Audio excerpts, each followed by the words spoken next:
Hello? Hello, hello, hello, hello.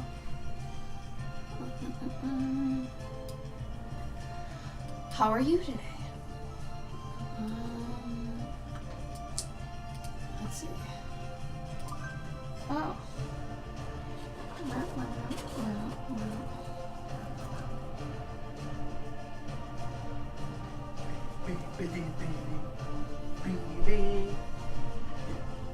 Gabe, you tweeted about the ketchup? I thought it was necessary. Whoa, and that gif is extreme. Isn't it? Sniggle! Sniggle. 13 months. Wow. I'm gonna be honest with you. I don't know where my shrub is. Damn shrub. So lazy. You know what? Maybe instead of the shrub, let's do Hello Fortune, since I got Hello Fortune back. What would you like me to ask Hello Fortune, Sniggle? You got anything? Got anything to ask? What do you want to know from Hello Fortune? Hello Fortune. Also, thank you, obviously, for the 13 months. You got your card and stuff, right? From us? I don't think we ever asked you if you actually got it. I think you did. Will I kill my friends with swords? Are these your real friends or just your I am no longer your friend. combat associates? Oh, you got it. Okay. I don't know why I didn't ask earlier. I probably did. I love it. I'm definitely not your friend anymore. I second that. We're just workplace proximity And then associates. second, she says yes. So 2 out of 3 would have not done anything. So yeah, I think that's on the docket in the future. Accidental killing. That wasn't specified in the question. We don't know what's going on with that. So you stay where you are. We're gonna stay up here. See how that goes. Do not cross the border, sir. He said, "Don't cross swords with me, Gabbo." Don't cross my border. Yeah, I'm not playing. I don't play swords with guys. I was gonna say, this is getting weird. Also, I don't use swords. I use nunchaku.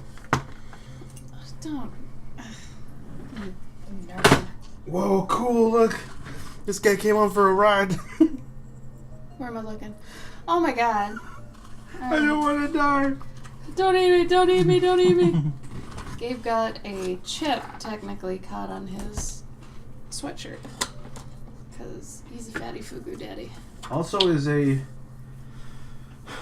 machete considered a sword? Do you guys get to play the nunchucks? Found the reason Gabe got stabbed. Who stabbed him? Me? You? Who stole the cookie from the cookie pot? I'm sorry, did you say cookie pot? Who keeps cookies in a pot? It's called a jar, friend. Who stole the cookie from the cookie jar? And it's Duck Duck Grey Duck. You can take a hike. Who took the cookie from the cookie pot? Do you really think it's cookie pot? It's not. Who told you this? No, you're right. I know. I think... Who led you I astray? don't know. Who hurt you? There are no nunchucks? Find a new Hema. Or something. Yo, do they ever do like special events where they bring in like a trebuchet? That'd be dope. Just saying. Alright. Every time I hear that word, Trebuchet? I think it's a person. Like Sia or Cher.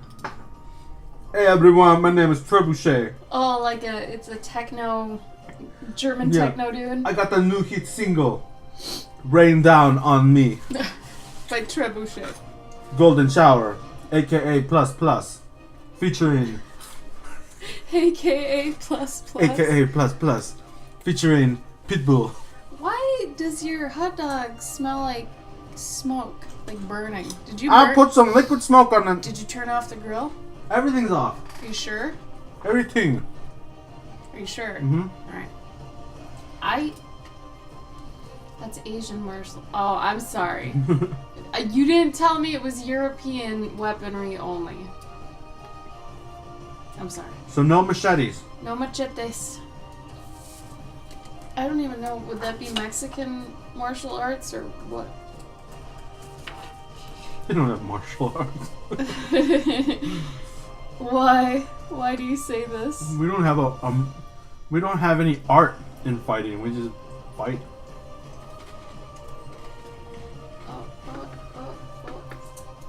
Oh, this is gonna fall up.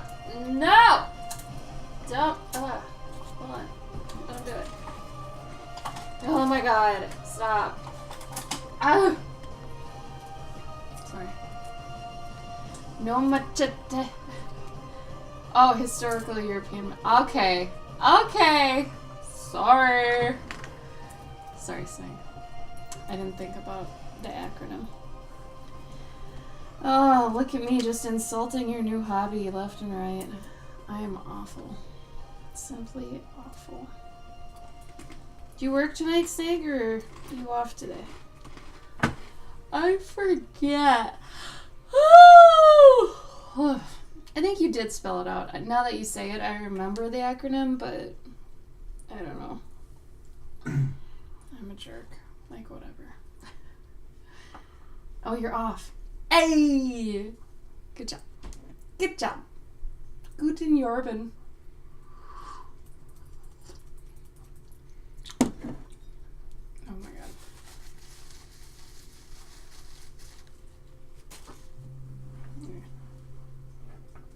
I thought you meant, and I'm off! And I'm like, oh, goodbye. Goodbye now. But no, that's not what you meant. You were answering my question. Question. Alright, so first off, I was not trying to do this with this unicorn. I really wanted it to look pretty decrepit and thin and malnourished, and that's not what happened. Somehow it ended up roiding out halfway through me drawing it, and here we are. It's 80s metal all of a sudden. I don't know what happened. Can we get can we get an 80s metal version? This is the that 80s says metal. Poison maybe on this shirt? I can't do that. That's copyright. We could put something that says... They call it Antidote. You're lame. Or it says Mr. Mister on it. I think that is a band. You stupid? That's a band. No, but it would Hold be... on. I'm going to sharpen my pencil.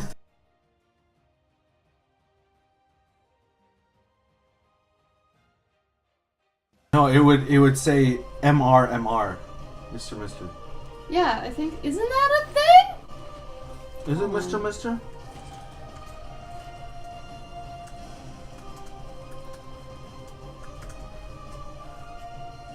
Yeah, which... It's not supposed to look like this, Snake. I'm upset. Oh, yeah, okay. It was Mr. Mister. Unicorns are badass, bro.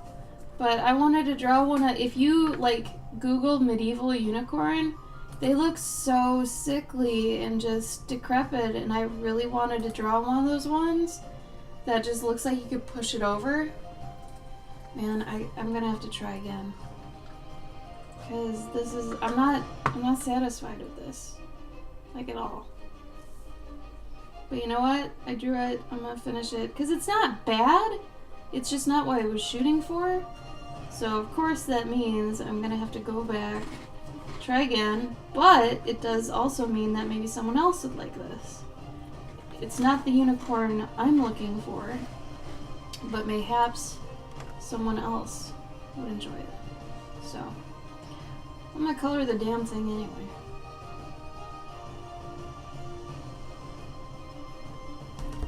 And I've never really drawn unicorns. I think the last one I remember drawing, I was seriously like 13.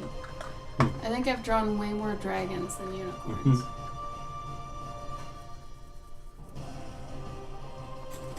Right, Sniggle? They look so weird. But seriously, the unicorns on tapestries, they're usually hanging out with some chick who's got this look on her face like, I don't know what the hell I'm sitting with. Like, what is that thing, man? I don't know what that is. High five, Seal. How was your day? Fire. Seal. Fire seal, you've seen that video of the people pushing in the nose of the seal, right? The fatty seal. Have you seen that? Because if not, you gotta. You gotta. So I was smart the other day, and I took our paints and made a swatch sheet. Here's a swatch sheet on the acetate, so I can actually look at the back and see what actually looks good versus the front. So my problem was the past two pieces I was totally guessing, like 100%. I was like, well, this seems like it'd work, instead of knowing it worked, so. Doodling. Oh yeah, doodle. Oh, hey, alright. Oh hey, alright. What happened? Albert the Alien Volume 4 got funded. How convenient. Fuck yeah, this song. Can I just say, this song, it's everything. It's the jam. It's the fucking jam. Let's be honest. Drink some white tea. Like, I can smell the dew Yeah. on the playing things. I don't know what he's talking about. Like the dew on the mountainside in an Irish. I can feel the butterflies wing. I am with you. Awa hears you. Jake Sully. Awa hears you. God, I gotta say, man, I love how this acetate works with this this pencil. It's hot to trot. This part, this is where it starts, like, seriously jamming out. When they get that secondary beat in there, it's like, what? Shut up.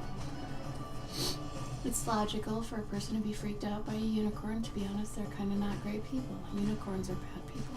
I want that as a shirt. Can you do that for me? Unicorns are bad people? I'll pay you.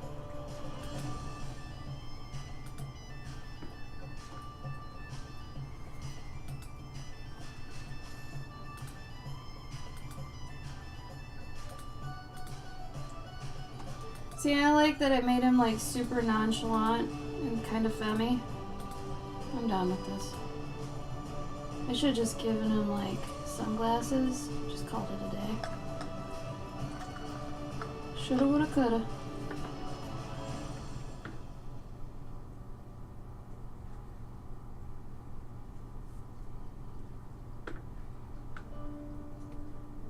Oops. Guess that's the style now.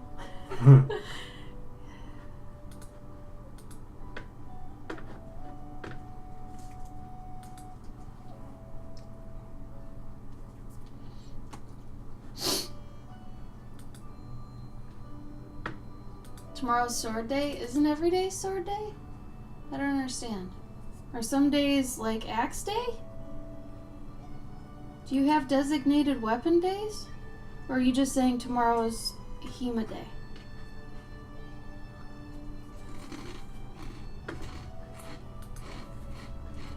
Sorry for Gabe's munching.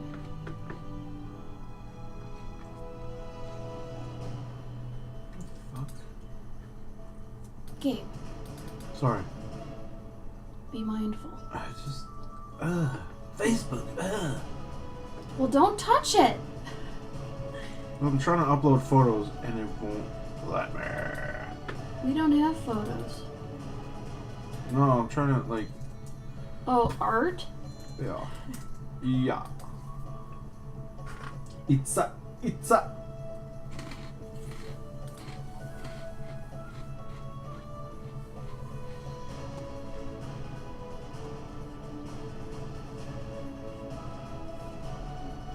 Well, that was a total mistake.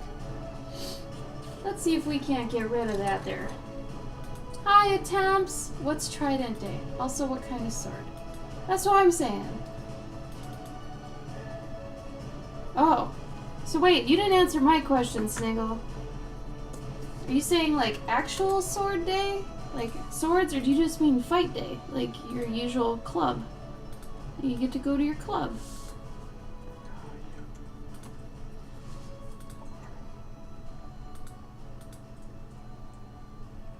Man, I should just send this to Lisa Frank. Here, you can have Color this. my shit. I This don't is even- to you, I don't want it. Oops. Please take this away from me. This is not my style. Please, Lisa. Take my sins.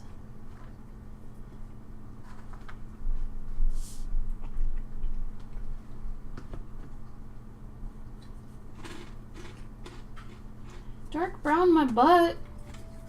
This is not dark enough, bruh.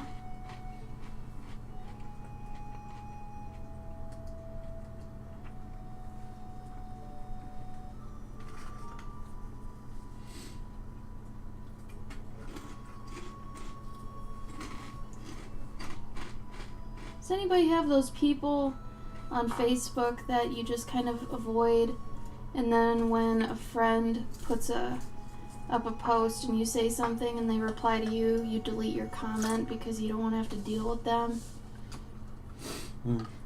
I do. I've got those people. Most unfortunate.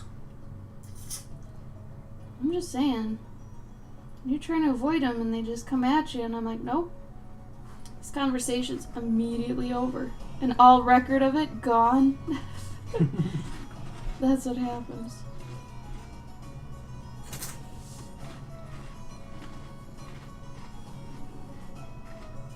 Oh, your sword arrives. Oh. Wow. Wild song. Yeah, Fire Seal. I'm not even talking about that. This one was something stupid. It was like about a game. And this guy's so hardcore and stupid about this game that I'm like, okay. Alright. I'm not gonna touch this one, bro.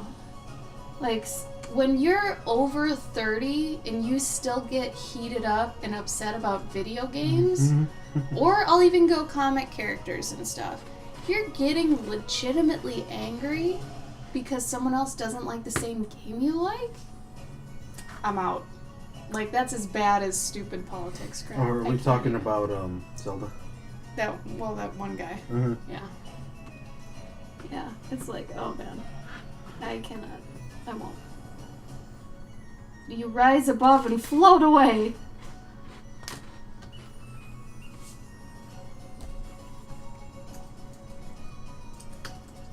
Does he have kids? No. Good. Okay. Yeah.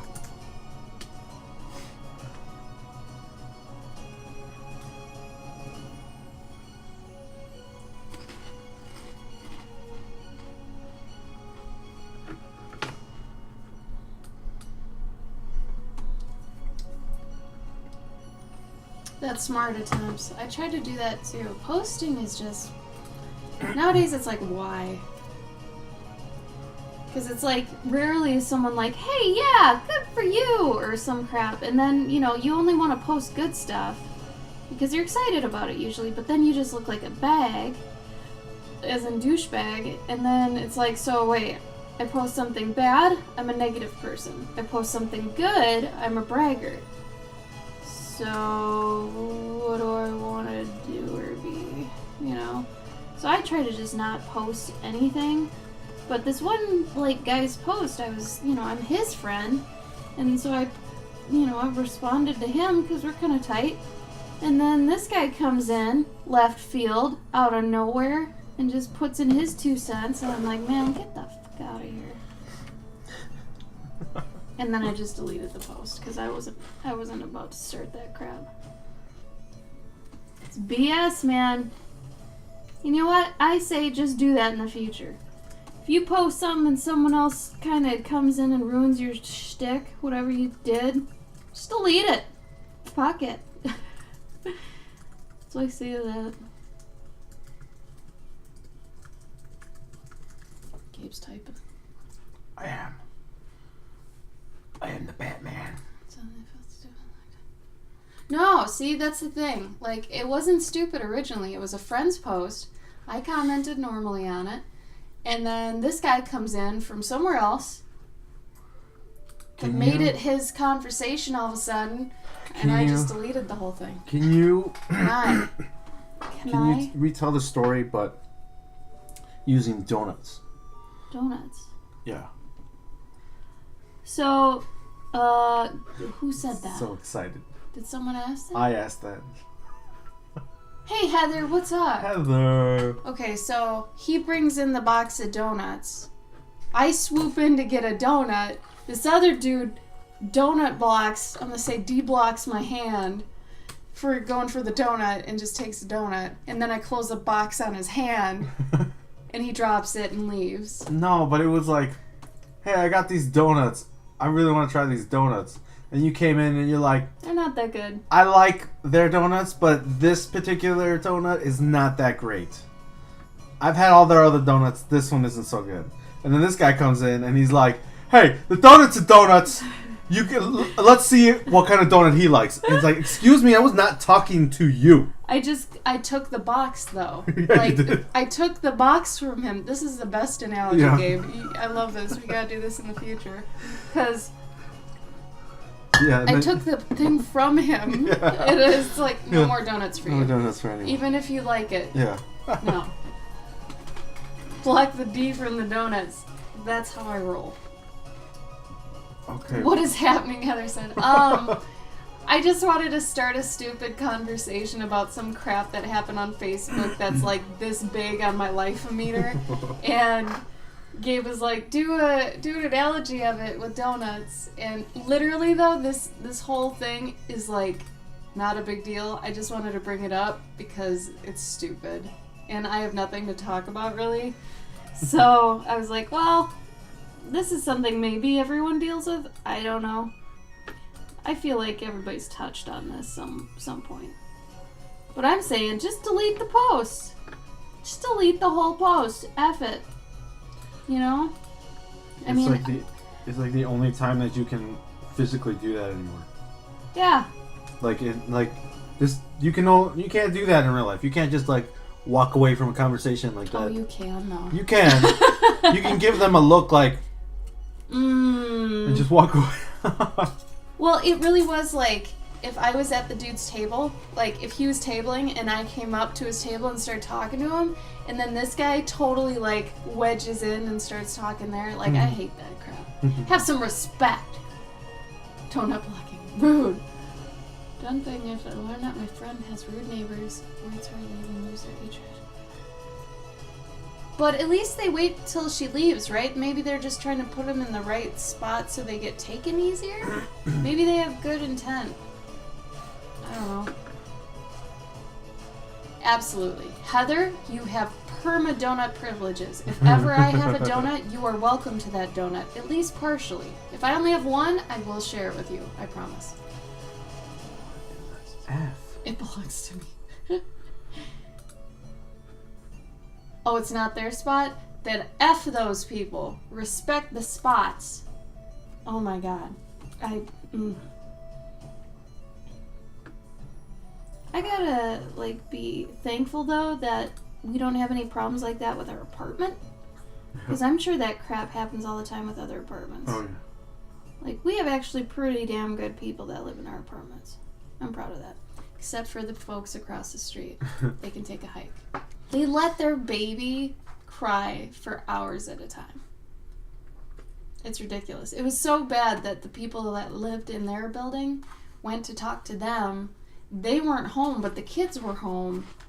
And they were trying to tell the kids, call your mother.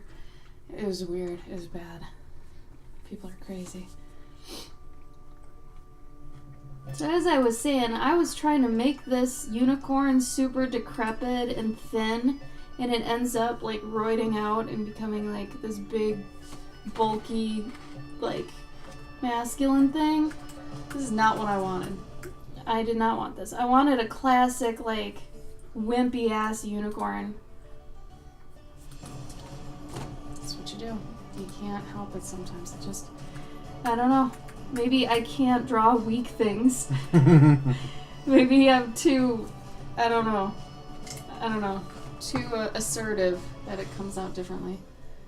It's not legal there to leave young kids unattended. Well, I think the siblings are old enough to babysit, but they were doing a shit poor job. I don't know. Damn.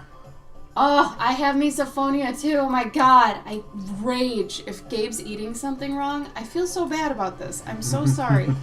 But we used to live with a guy that was his main thing was smacking, and he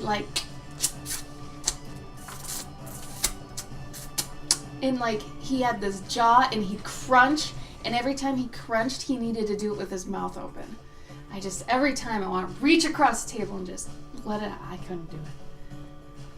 I know, Heather, but I love the medieval unicorns that look like they're not even horses. They look like they're like this sick, gross, nasty, inbred amalgam of like a giraffe, a deer, a lion, and some kind of goat.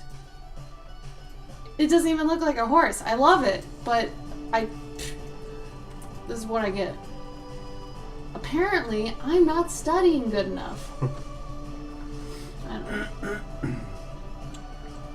It's funny because, sorry, Heather, but you get my point. Like, that's another reason I am not good with roommates. I am not good with roommates. So in other words, Gabe, you better be quiet because she can hear you. He's eating right now, so he's on alert. But I have the same thing. Drives me up the wall.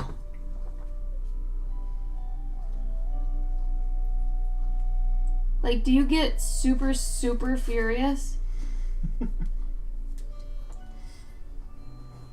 Like, with Gabe, it's not as bad because I know he knows better. And he actually makes an effort to not make much noise when he does it. But that roommate I had, oh my god. He didn't care.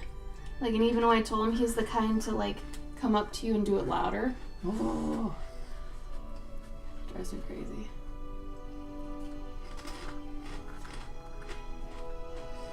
Yeah, but if you Google medieval unicorn, it's like 10% horse. It's like not even there. It's mainly deer. It's so weird. Yeah, it's like the sound is magnified, like they're doing it right in your ear, right? Oh.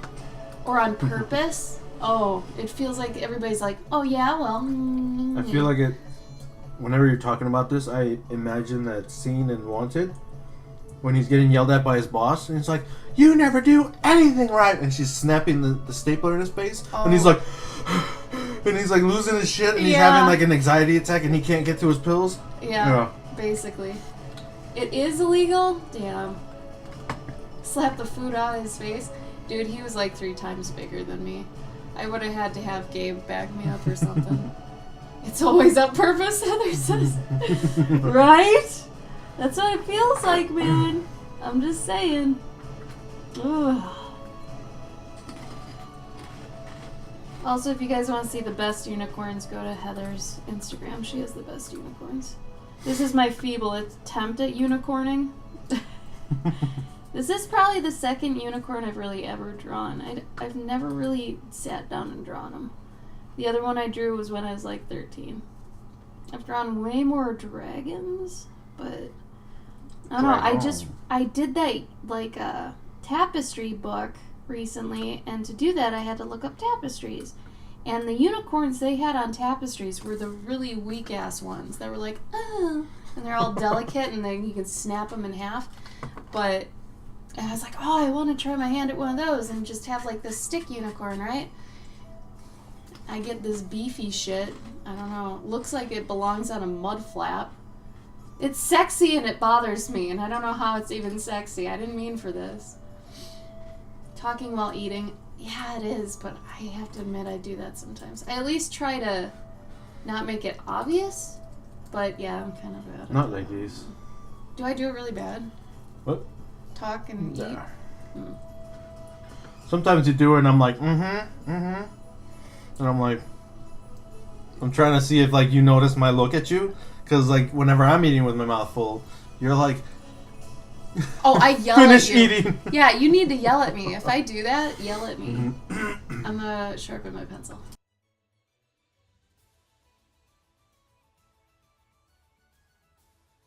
Absolutely, Fire Seal. You should. See, I have the ability to draw usually whatever the fuck I want, which I can usually harness, but this time, this makes me think I've got some inner rage or something that needs to come out, and at the time, I think I was arguing with someone while I was drawing this, so I think it kind of manifested into something more. So... Okay, Sniggle, good to know. I did try to keep it closed on stream though when I would do the couple ones where we did it live, because I know that's gross. I know that's gross, and I'd hate to watch that, so I try not to make other people endure it. What are you guys up to tonight? Heather, what you been doing? Are you gonna stream? Did you stream? Fire Seal, your things though, I want to buy every single thing you make. And you gotta make that book, or else I'm gonna come back and try to buy today's dragon from you. Like, if you don't just make a book of these, I'm seriously gonna come back in, let's say December? Because you said November was your bookmaking time or whatever. I'm gonna come back. I don't forget. And I'm gonna ask you for that guy. And I don't forgive.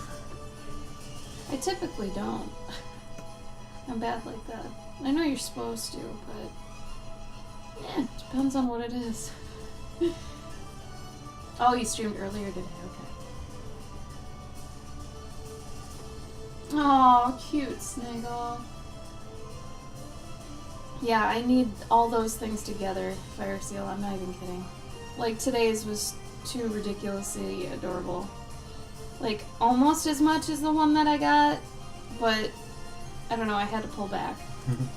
I had to, like, not look at it as long as I did the other one, or else I would have bought it. Yeah, you don't have a say.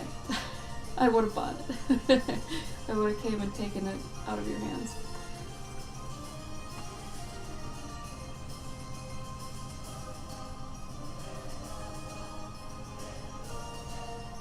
Ooh, a strawberry champagne cupcake.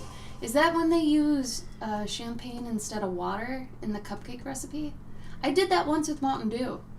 It was actually really damn good. It was a recipe to make, don't laugh at me, Mountain Dew Dorito cupcakes, and they ended up being really good. Because you get lime frosting, and then in the cupcake recipe you sub out the water for Mountain Dew, add the same amount in, and then crunch Doritos on top of it. I made this for a guy at work who was super into Call of Duty and stuff, and I know things. So I was like, I know what to make you. So everybody had to like buy for the next person their birthday. So, which sucked because you never got to really buy for someone different. Because every year it was the same. So, like for 5 years in a row, I guess, I bought for this guy. Anyway, one year I made it look like a Doritos cake. Like a bag of Doritos. I actually made it look like a bag of Doritos. And then the next year I did Doritos Mountain Dew cupcakes. Those were good.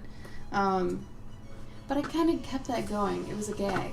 It was kind of a funny gag. It's like, what did Ashley do this year? Well, guess. Oh, it's 2 things you hate? Yeah, then you probably wouldn't have liked it. But do you do that with the champagne? Where you sub out the water for champagne? Is that the champagne aspect? Or am I missing something? Because I think that'd be kind of fun. Does it feel like fizzle? Like, do you taste the fizz?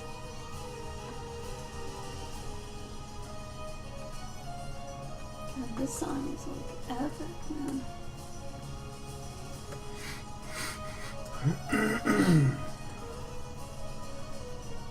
I like the people that see me do this and they come in and they're new and they're like, oh my god, are you tracing?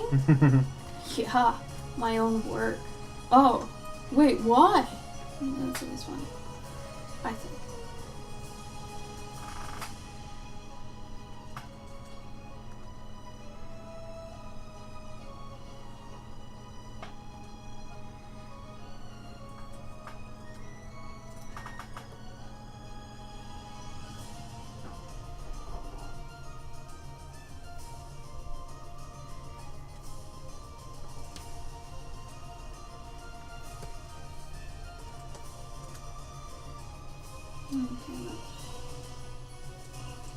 that a bit too thick.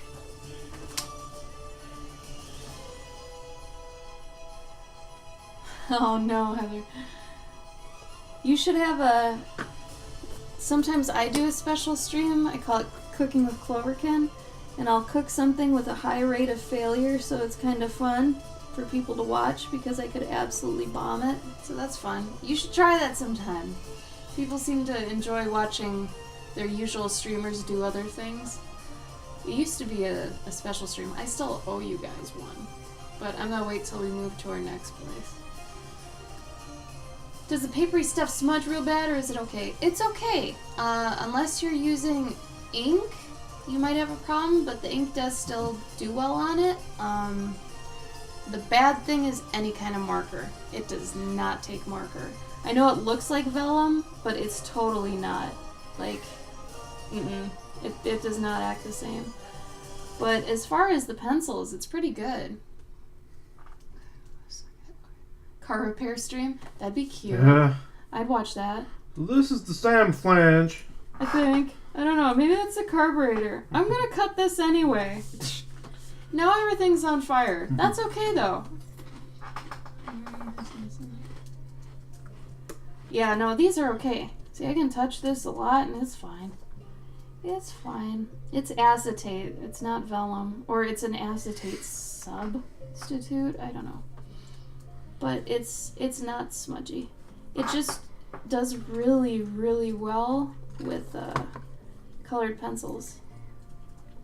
For some reason, it's just super soft with them and smooth, and I don't know. It's really nice. There's no graininess, and it's helped that I'm using Prismacolor Premiers, because the Premiers are like the least grainy of all the Prismas. So if you do want a really soft colored pencil experience, use the Premiers. They're really good.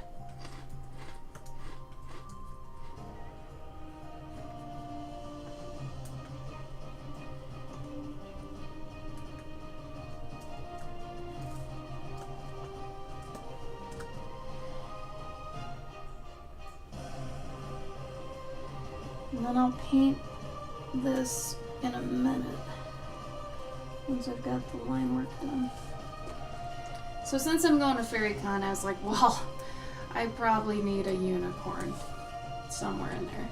And I was like, you know what? Unicorns are usually out of my comfort zone. So it's funny though, I'm sure anybody coming in here, it's like, elf drawing a unicorn. Alright, seen that. And then they leave. But it's like, I don't really draw unicorns. Gabe's drawing a coffee maker. It's weird. Fine. Fine.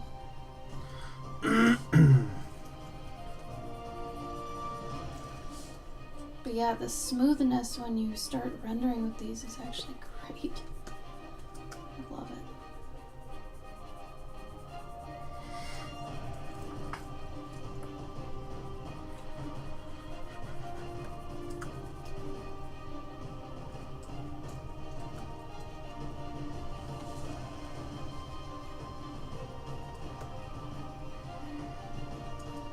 It's pretty fun attempts, yeah.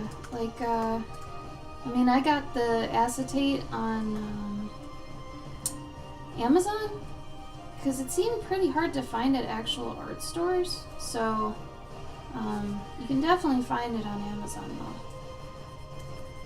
But I searched acetate and I got this, which it says it's an acetate substitute, which makes me think something's wrong with actual acetate. I'm not sure what that would be.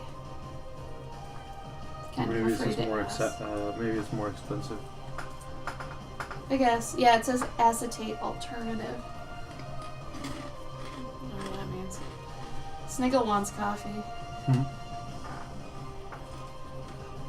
Gabe, do you want to explain what the coffee's for? What? Coffee? What?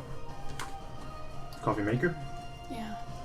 I'm making a little for my my Patreon. I'm no longer doing pogs. I'm doing buttons, and each button comes with a little story It's gonna be a little comic, mini comic, like probably a one pager. But each little character that I do is a. Oh, for fuck's sake. It's like an appliance, like a, an appliance, or a tool, like a sci-fi tool. Yeah, it'll be fun. I don't know. Do you want to explain the one you're working on now, though? So the one I'm working on right now is a little coffee maker. Oh, Saber, thank you for the follow. Appreciate it. Welcome. A little coffee machine, and His name is Mr. Brew. his name is Mr. Brew, and he wishes very much that he could just be a simple kettle pot, because they're so simple and Beautiful, elegant. beautiful, elegant. Yeah. Whereas he's just this machine that people leave his pod door open all the time, and It's then, gonna probably have to be a filter because he's a regular like Mr. Coffee, isn't he? He looks like a Mr. Coffee. it's the future. They got big pods. You I could already- just say they leave his filter in all day. Huh? His dirty filter. It's like a diaper. Dirty diaper filter. Mhm. Yeah. He did talk about yesterday, but within a day, we actually changed what you get on that tier. Because nobody's subscribed to it yet, so we're like, let's actually upgrade it to make it a little bit better. So instead of Gabe doing a trading card of it, he's doing a mini comic for each one. So every month you get like a little mini comic and a button. And I do a similar thing, except I write a little poem or scroll story on a teeny tiny, like, I'm gonna say 3x5 scroll that I wrap up, and then I give you the button that the scroll story is about, and then you get an extra button that's of whatever I want. And only you have that one.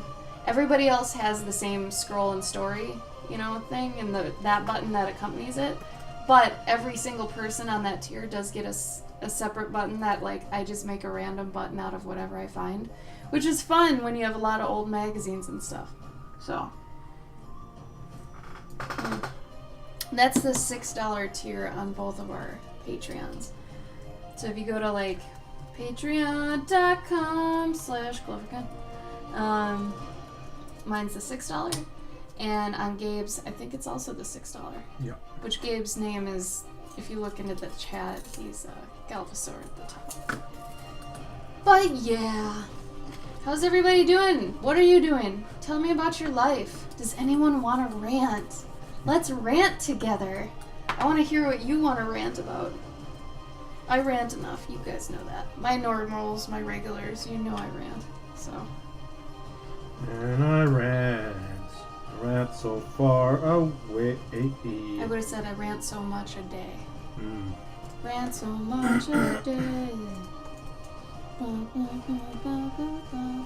Hi, Buggles! Buggles. How you doing?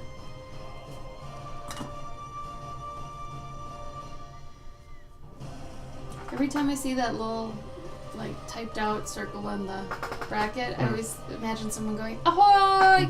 I don't know why. Oh, like this, like, hey. Ahoy! I don't know why. I have that not rooted in anything, so. Where's that? Yes! Fire Seal, thank you. Someone actually wrote something really good today about that. Good bringing that up. Let me see if I can find it.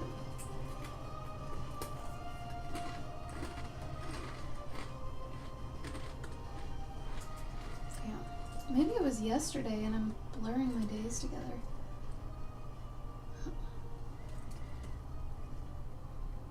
There's a good dose of what some people need.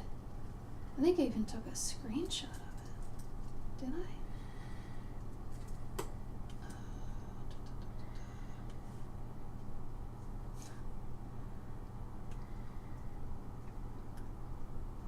Maybe not. I'm trying to remember the artist.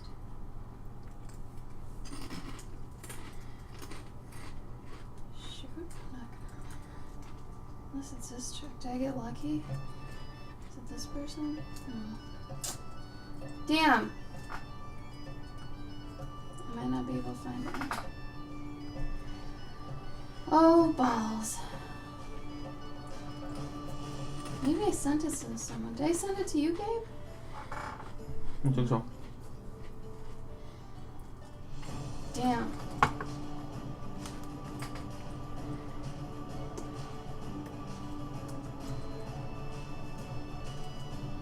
Well, that sucks. That sucks. I could have sworn I took a picture of it though because it was a story, so you know how you can't share those really all the time. Ah, that sucks. Oh, also we were at a place to eat the other day, and there was a rainbow over Chick-fil-A, which I thought was pretty hilarious. Y'all know the stuff with Chick-fil-A. It's pretty funny. They're awful. Yeah, I can't find it. Damn it. Alright, whatever. Sorry. What'd you figure out, Buggles? Did I realize? Hi, Pony Feathers. What's up? I realize that watching makers and artists chills me out, but making stuff and art makes me a little stressed. So I've decided to be unproductive for a while and just watch people do stuff. You know, I'm in favor of that. I think that's a good idea. Sometimes it can be overwhelming, you know? But then again, make sure when you're watching people that you're not setting unrealistic expectations for yourself to later fulfill, that you might have too much pressure when you finally start it. Just remember when you finally start it to be easy on yourself. Let yourself make crap, really. And then once you've made enough crap, you'll start making good stuff. As long as you remember that, I think you'll be okay. Because if you watch all these people make all this stuff and it's great and whoa, and then you finally sit down with pen and paper or something and you're like, okay, you know, it could be a lot of pressure. So just remember to tell yourself, I'm just starting again, I'm a little rusty, gotta be nice to myself. Yeah. It's true, Pony, it's true. For me, though, that's part of the reason I can't watch people do stuff. Because I either say things that I probably shouldn't say, like, oh, you should have done this, or, hey, why aren't you using this way? Like, I'm that guy. I'm the peanut gallery, I guess. Is that an old term? I think so. Damn it. All right. Well, I grew up in a nursing home. Give me a break. But it's one of those things where it's like I kind of impose advice on people. I don't know. I can be bad about that. At least I know it, so I can shut myself up if I feel the urge. Which, you know, knowing is half the battle, right? Right.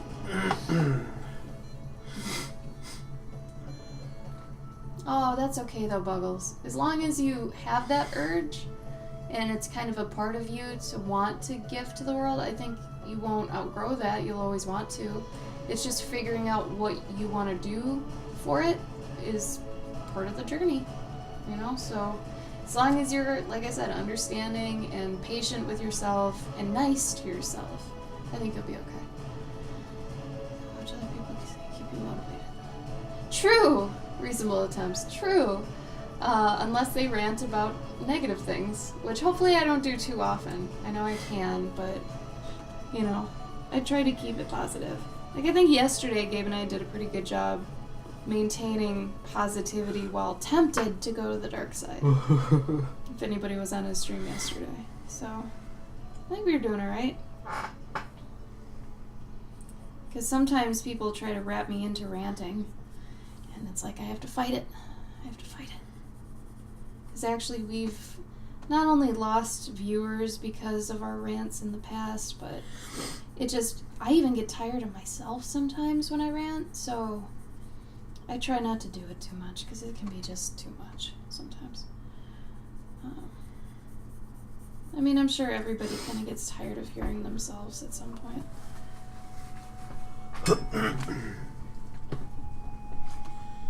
Yeah, exactly, Pony Feathers, you get it. A few of the people I've done that to, though, have been really good sports, and they're like, oh yeah, I'll definitely try that, and, you know, they've been really nice and cordial to me about it, so that's kind of what helped me learn that I should pull back. Shut up. be nice to them. Let them do whatever they're doing, you know.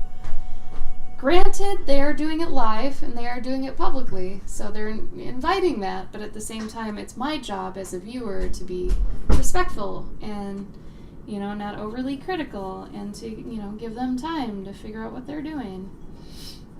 I think it's all just being mindful. Alright, so this whole time I've been trying to figure out in my head what colors I want to do for this.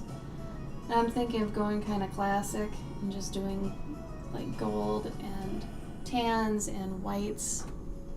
I don't know. I don't want to do pinks or anything, but you know. Alright. Now to look at what we got.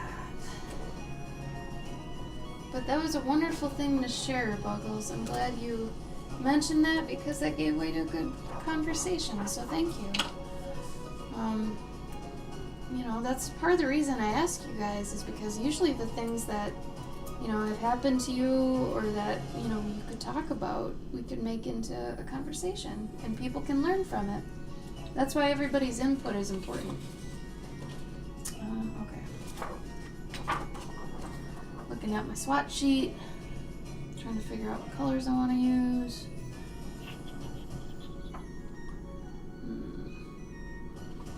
It's weird because the gold is pretty cool, but on the other side it's not so cool. So if I do want to use it, I'll have to use it on the other side. Thinking Naples yellow though for the hair. Maybe the zinc white.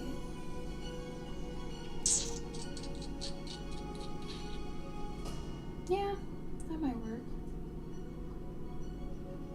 I want to just keep this one simple. I didn't want to go crazy. So, flipping it over now. And now I see a bunch of things that are wrong. That's what happens. Oh, that's great, Pony. That's a good attitude to have. That's a very mature attitude, which I find a lot of people really need nowadays. You know, they need to be more open, they need to be less critical, less judgy, and they'll usually do better. Also, I just got, I went to a Goodwill and I found a crappy frame that had a good glass inside, and I turned it into a palette because my palette that I have is too big. I don't want anything too big because when I'm working here at my desk for you guys, there is a lot of stuff on my desk. So having a palette that's like twice as big as this is kind of crap.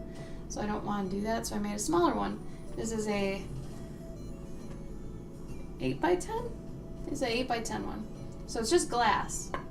It's just glass, but it is sharp. That's why I covered it in masking tape and Gorilla Tape. So it's got, you know, that kind of border. Also, I can see where it is when it's on the floor and I don't step on it, so that's good. But anyway, glass is a good palette to use because it's easy to clean. Also, I did this wonderful thing the other day, and I put all of our paints into this box that Gabe's sister got for us for Christmas. It's a cool box, but alright, let's see. Naples? Yeah, where's Naples? And then where the big one is. Oh god, this thing's almost too big. Ugh. There's this. What was the name of this other one? Oh, that's watercolor. Can't use watercolor on the acetate, you guys. Don't use watercolor on the acetate. Alright. This is a little racist. Wait for this. This is interesting. It's the same problem that, that makeup companies have. Flesh tint. Come on now. We're past this. You know better. Come on, Winsor Newton. You know better. Don't call this peach one flesh tint. It's no good. Be smart.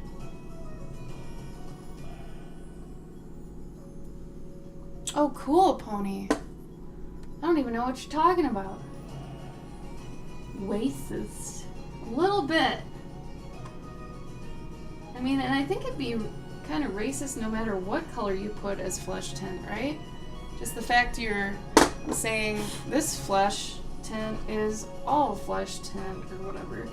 Or like if you don't have this color, you know. Anyway, I just thought that was amusing. Fix your shit, Windsor. Alright. Now I gotta pick a brush. How does this feel? That's okay. Now I have 2 mugs next to each other. Tell me how stupid I am for this one. I've got this one, I've got this one. I have to drink out of this one. This one's my paint water. I'm gonna end up drinking out of both, I know it. Oh, thank you, Pony.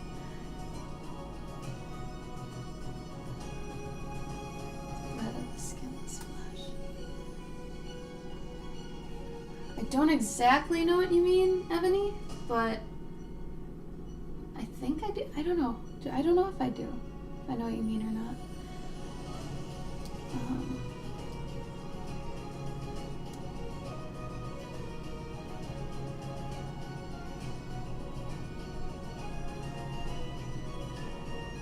Oh man, I should have been using this brush the whole time. Right attempts? Oh my god. I think that's the bane of the artist. At some point, you'll drink water and you better hope you don't work with oils. So you'll probably die. Unless they're water-based, then you might be okay. Alright, what's happening right now is the fact that my brush is apparently still too wet. Yeah. That's my fault. So you'll see it separate like this. And I'll just have to cover it up a couple times. But that's what happens on the acetate when you've got water on here. So it's interesting because ideally you'd want to use acrylic with like 0 water, basically. I'm using gouache though because it's actually more stable, I'll say, like consistent. When it's finally laid down, it's got a reputation for being very consistent and solid when it's, you know, dried and as a flat color. But at the same time, if I screwed up, like let's say I didn't want this color at the hair at this point, I could seriously go over to the sink and wash this color just straight off. Because it's gouache, you can just like wash it off. It's reconstitutable, which acrylic is not. Acrylic dries basically pretty quickly and plasticky, which can be good or bad depending on how you want to use it. But in this case, it's a little too rough, you know? So, anyway, trying to go over all these frayed areas.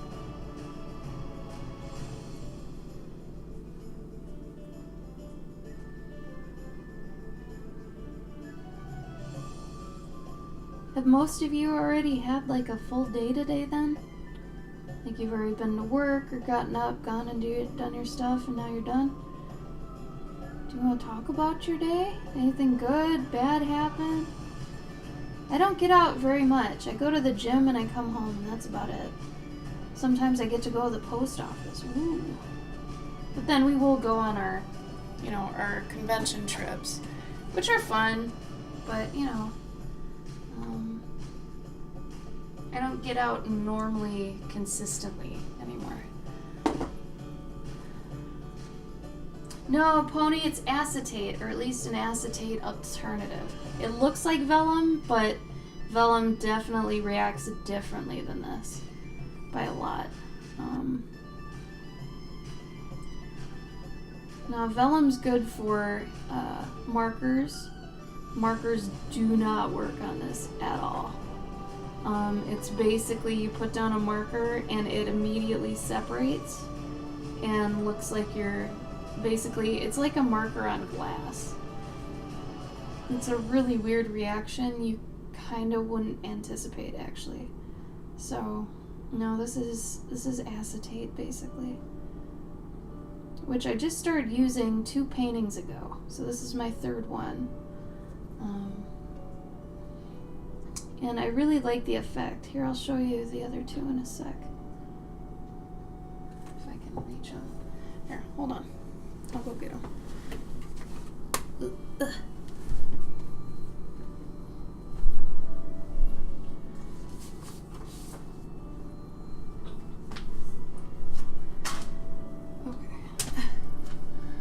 I made myself a little obstacle course, apparently.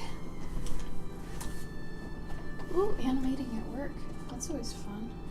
Okay, so these are the other ones. This is the first one I did. So that's a nice smooth look, I feel. So the backside looks like crap. Like it's all over the place, it looks messy. But on the front, it looks really nice and smooth and really consistent, which is so strange. And then this other one, this isn't fully done yet, but this one ended up being pretty cute too. Little mouse on some wheat, reaching for a bug. Anyway, it's kind of a stained glass effect. It's more just that it's frosted, so it kind of blurs things together for you. So even though the back of this is super rough and like looks like ass in places, like this looks really bad. On the front, it really comes together and it's really strange. Like this one I started actually experimenting with the gradients in the back, which I'll do on this new one with the unicorn too, but then on the front I do some of the rendering, like the highlights and the shadows, and you can actually do some more paint on here. So these areas that ended up being a little bit too sparse, I'll probably supplement those with some paint on the front, but they end up being pretty fun. I really like this effect because I really enjoy simple rendering, you know, flats and gradients and stuff like that, because I don't know, a lot of the time I think a lot of artists cover up their mistakes with detail, and normal people are not as trained to notice when artists are doing that. That's me. What? I said, that's me. What is? I do that. You used to do that. I mean, I still do it, but... No, you don't. I don't let you do it. I know when you're screwing around. Yeah. But yeah, usually a trained eye will understand, okay, they don't know how to draw fingers, so they're like over-rendering it so it looks really good. Like, you can tell. Oh no, Ebony. No, acetate's different than vellum. I don't know how. You'd have to look that up, but it is different. I do think it's thinner. Is it? Yeah. I thought vellum was more see-through. No, Am I making That's a what I'm story? saying. Not with this, but I do have many stories I've been working on. If you look at my Instagram, you'll see my Journey June story I did. You can actually read the whole story, basically. And I'll be working on that in the next coming months after we've moved and my commissions have slowed down. I'll go back to working on that. But I have that story, another mouse story unrelated to that mouse piece you saw. But it's similar to that in its style and its feel. And I've got a mushroom story, actually. I've been working on for probably off and on 4 or 5 years, but I stopped a while ago just because I ended up switching careers and stuff, so a lot of my stuff got put on hold. So I can't really say I've been working on it, you know, that long, because it was really maybe a year. And then, like I said, I had to stop. But at least all my stories that I say I've at least got them written. So, there's proof there.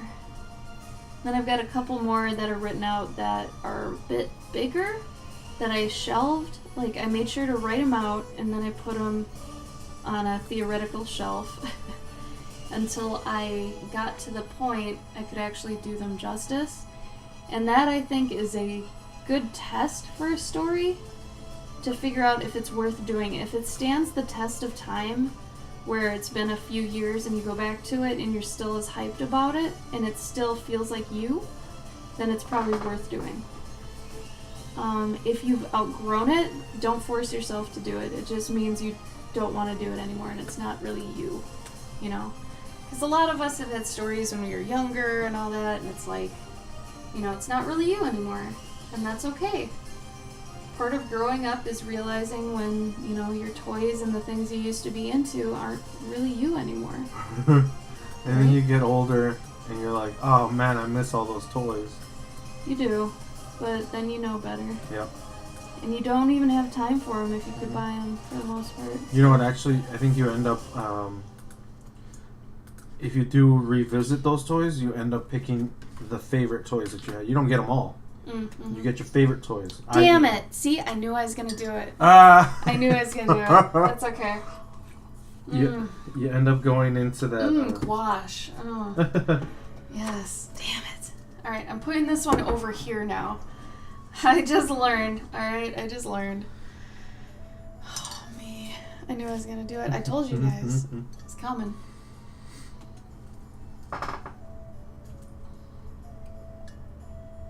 Yeah, absolutely, Pony. And I usually tell people it's better to do that, especially when you get burnt out, because no matter what medium you're using, or even if you're doing a hobby, like my technical other hobby is doing jewelry, but I'm able to bring sculpting to jewelry and to drawing and work them all together and figure out, you know, well, this was cool in jewelry, I could incorporate this with drawing. And like, there's tons of crossover with anything you do that's creative. If you draw normally and let's say you go make a table, you can bring an illustration to that table, right?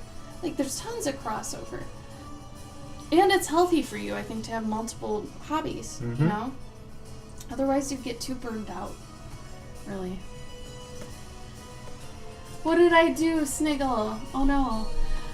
No, I'm not sleepy, but now you just said it, so I'm yawning.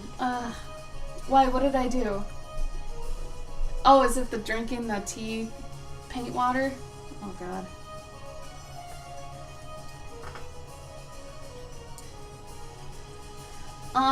So Ebony, for me, since I'm not into novels, I know what I'm gonna do isn't gonna end up as a novel.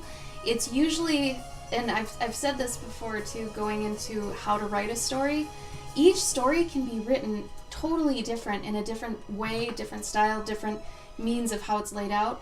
I have one of my stories that's fully done on note cards. I have another story that's fully done in a bulleted outline. Another one, fully thumbnails. Like, it really depends on what you're just feeling, honestly, for the story, right? I mean, you feel the same way, right? Yeah. Sometimes you work differently. I mean, yeah, I mean, like, well, I mean, in terms of what, feeling, how do you mean? Like, as you write the story, sometimes it's visual, sometimes it's Oh, yeah. bulleted, sometimes... Yeah. And really, it's whatever fits the story and your mood at the time. Maybe you don't feel like drawing at the moment, but you're like, oh man, I just gotta write this down. Do it. Do whatever feels natural at the time, or else you're just not gonna get it. I mean, sometimes, like, yeah, bulleted, like, I'll just write down, like, yeah, dude goes into store, dude grabs bar of soap, dude gets teleported to another place because that's Soap World, you know, and that's it. Oh yeah, Soap World. Yeah, so it's stuff like that where it's really whatever makes sense at the time. Because I feel like if you're always saying, oh, I have to do it this way, or I have to do it that way, then you're waiting for a perfect moment to do it. And as a lot of us know, you're just making it harder for you to actually make it. Make it easy for you to make it. Whatever that means, you know? If you have to make it with, I don't know, maybe you have to bake it. I don't know. But it's the sort of thing where you want to make it really easy for you to actually get the story out. If it's in your head, I don't care how you do it, as long as you get it out, you know? And I think that's a lot of people's problem. They're too worried about the form it's taking as you're writing it. And as Gabe has told me, and I don't even remember where you originally heard it, but the whole you can't edit something you haven't made. Yep. You know, so you have to make something, anything, to be able to edit it. You know? So get something down. I don't care what. Some people start with the end. Some people start with a cool scene they thought of and work around that. Totally up to you. Completely up to you. You're the artist, you're the author. No one can tell you what to do or not to do. Sure, there are best practices. There always will be, but what's going to work for someone else doesn't necessarily work for you. Me telling you what works for me may not work for you. Like, I can't work at coffee shops. I'll be honest, I am not one of those artists that can easily concentrate at a coffee shop. Most of the time, I need pretty, like, silent anything. When I write, I either have very low music or just no music at all. Because I need to actually picture and think in my head what's going on with the story. Like, Gabe and I are kind of the same in that when we're thinking of a story, we'll usually play it out like it's a movie in our heads. Like, we'll close our eyes and we'll watch it, right? And it'll just kind of happen, and then all we got to do is record it. But that is because we've practiced, too. It's kind of like meditation. You kind of can't go into meditation right away and expect to be like a master and turn your mind off. Meditation takes years to master, you know? Same with this. To actually get good at being able to see your own stories in your head, you have to practice making them and watching them and directing them normally. You know, and that could just be your day-to-day life, starting with a scene or just anything. So I actually was thinking about this the other day too. I was thinking, what, like, advice could I give to aspiring storytellers for the next Journey June? Because we run Journey June. So I was like, well, what am I going to think of next year? And I think one of the best practices you can do, and I haven't even told him this, I feel like one of the best things you can do as kind of an exercise for a character, figure out your main character, which is like the first step we have for Journey June. Figure that out, and then, you know, hopefully you like them. Make sure you like them enough to actually do a story with them for a month. But think of that character, and then close your eyes and imagine them just start walking. Okay? That's your first step. Imagine them literally taking their first step. Okay? You just close your eyes and try to really focus on that. And then you start throwing things in their way. Like, maybe there's a rock. How do they jump over that rock? What about their personality makes them do a certain thing to get over that rock? Maybe they are playful and they kind of over it, right? Or maybe they cautiously go around it. Or maybe they're mad at it and they try to stop it. Or, you know, all these sort of little things really amount to what kind of character they are. And then, obviously, as you keep going with the story, throw other things. How would they react with a bee? How would they react with another of their kind? And get more complicated with it. And that's just how stories are done. Just start with imagining them walking and see where you go from there. Try it before bed tonight. Seriously, it can be a really good exercise, I think. Would you say that seems good? That's perfect. Thank you. And then, you know, what's great is that then you start to think of other characters. Yeah. And then, you know, like, let's say the first character, his name is Bob. And then the next one, Sally. And it's like, how would Bob react if Sally just showed up all of a sudden? You know, like, yeah, is he nervous? Is that No. because he likes her? Or does he get really angry because he hates her? Like, how does he react to her? That's going to be really important to their relationship. It's these sort of things that will get you better and better as to seeing your story play out. And you're going to get better and better at it to where things start getting more dynamic, more deep, more interesting, more complex. And that's where you become more of a better storyteller, you know? Oh, Nightfire Seal! I did. Thanks for coming for a little bit. But yeah, it starts as simple as that. And I'm serious. And if you have trouble even doing that in the beginning, just keep trying and be really patient and just don't give up. Because it does take practice. Like I said, it's almost like meditation. And honestly, for us, I'd even say it's an escape. Because we're not thinking about ourselves at any point in that. We're not thinking, oh, when am I going to get this email? Or, you know, what's next on my to-do list today? We are completely in the moment for the story, and we're there for the story. It's like when you watch a movie and you're not thinking about your life at all. You're concerned about what's going on right now in front of you, which is your brain. So that'd probably be my best advice for anybody starting to trying to visualize the storytelling. It's a really simple technique, but man, honestly, I think it's the only one that matters.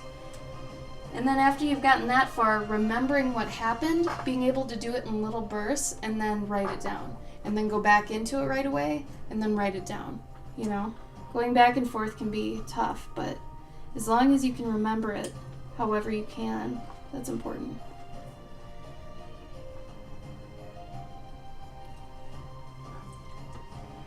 Sally steals Pogs. Ruh-roh. Well, she won't have any more to steal. She'll have to change to stealing buttons. Shit. Another good thing about using gouache, if you screw up, you can just erase it with water. Also, hi Puka! You're the same color as Pony on my thing, so I might need to... Let me refresh the chat. Hopefully now you guys are different colors. You're the same color on my thing. I was like, oh my god, I didn't even realize Puka came in. Are they the same on yours? Okay, No. so it was just my chat. Yeah. But welcome, Puka. How you doing?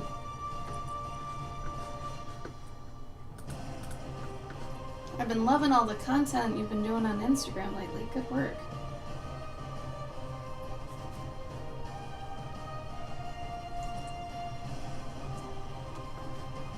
Okay, I think I might have to switch to this other brush. I'm trying to get better.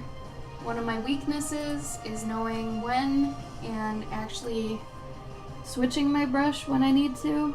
I'm kind of a jerk when it comes to that. I'm very stubborn. I'm like, well, Ashley, if you want to get in the lines, you have to get a smaller brush. Hi, Bodhi! Oh my god. For everybody that wasn't here at Gabe's stream yesterday, Bodhi gave me my commission, and Bodhi, I'm gonna pimp you tomorrow on my Insta story. I've just been waiting so you can have an all-day thing. He did Cloverkin, and I love it so much. I'm actually surprised how digital it looks for being traditional. Yeah. Like, your skills almost directly translate. Yeah, It's the it's a good- craziest thing. Well, I don't think I've ever seen a one-for-one that good. mm-hmm. Like, you're probably the only person I know whose traditional looks exactly like their digital. It's crazy. But I love it so much. Seriously, you even got my little tassel in there and my 3 earrings. You got my 3 earrings in. And you threw in the mushrooms, because I do love the mushrooms. You gave me lots of satchels. You even got my belt right. That's crazy.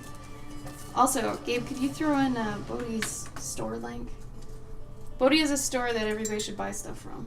Because, seriously, Bodhi's work is out of this world. No one compares to Bodhi. No one's doing what Bodhi does. compares to you. There you go. I don't know if stores are open. Just SlowQuest, just give him the website. Oh, here's the website. Yeah, maybe it's not open because he's on the go. But also, he's got a really cool Patreon thing where he has like adventure packs, like D&D stuff. D&D It's campaigns and awesome, yeah. really cool idea. And so every month you get like a new adventure pack. I haven't seen anyone do that. Bodhi, how much work is that for you? Is that a lot of work? Or is it just kind of a fun, like, hour-long thing you can think of? So I don't even know how much work goes into that stuff. I don't know, but he's got 34 patrons. Hell yeah. Bro, good work. A lot of people doing that. Didn't you just launch your Patreon, too? Jesus. This guy. Oh, you know, the nice thing is he's got He's got the digital one, so people, I guess, could just print it out. Oh, that is cool. Wow. Yeah, putting mushroom up. You guys, you need mushroom. Is this guy right here? Look at this baby. I love this book, Bodhi. This and the like dog wizards. I love it. They're so cute and gross. And obviously, this is my favorite page, right? Here, where is it? The ritual. I'm a sucker for rituals. I love this so much. We started looking at the toner printers because of you. And for anybody that saw Fire Seal here, I bought this off him. This is an original from his Inktober. And I want to say to anybody who hasn't seen that, the Insta story I did yesterday, if you see something that someone does on Instagram, even if it's for Inktober, especially if it's for Inktober, and you really, really like it and you'd be willing to buy it off them, ask. Really. I mean, if nothing else, you're just going to make them really happy that they want to buy something, or that someone wants to buy something off of them. That'll just make them happy to start. A bonus is if they actually sell it to you. So a lot of the time, if I see someone post something on, Instagram, and it's for Inktober, because usually Inktober is mainly for practice for a lot of people, or they're going to make a book, which means they don't need to hold on to the originals. Usually they'll just scan it and be done with it. So guess who can actually take it? You can. And, you're supporting artists, obviously. And you're getting to the originals before they even thought about selling them sometimes. So, I never see anything wrong with it. It's usually a good way to go, really. Bunch of assets and maps, characters and items. It sounds pretty crazy to me, man. It almost sounds like you're making a game a month. Which is nuts. You are a work hound. Bodhi, did you buy a Risograph? Or are you using your works? Because I thought I remember you saying you use your works. Am I wrong? Because, like... We can't find one for less than 600, except well, for no, one. I think because they're, like, just straight up, like... They're, like, photocopy machines. Like... Oh. Yeah, like, legit photocopy machines. But... I think they just print in different color. Like, do you have to change the color? Yeah, he said there's one at the residency. Oh. SOL, Gabe. So wait, it just happened to print in red? Yeah, so what's the deal there? Like, do you just pick, like, what color to print with? Oh, was that you? No. Oh.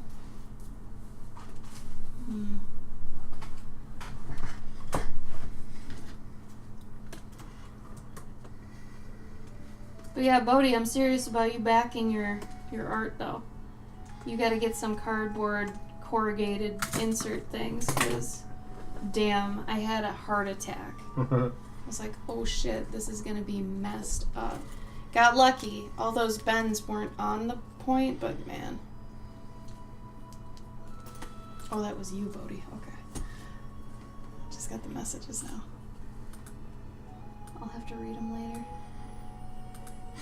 But yeah, like, usually I look up poly mailers that come with corrugated inserts, and they're maybe $2 a thing, but they're worth it because it usually protects the art pretty well. I've never had it get smushed. Gabe had one, but I'd say for the most part, they never get smushed. Also, I write artwork on the front, please do not bend, and usually people are pretty good about minding that. However, maybe that's just in our area too.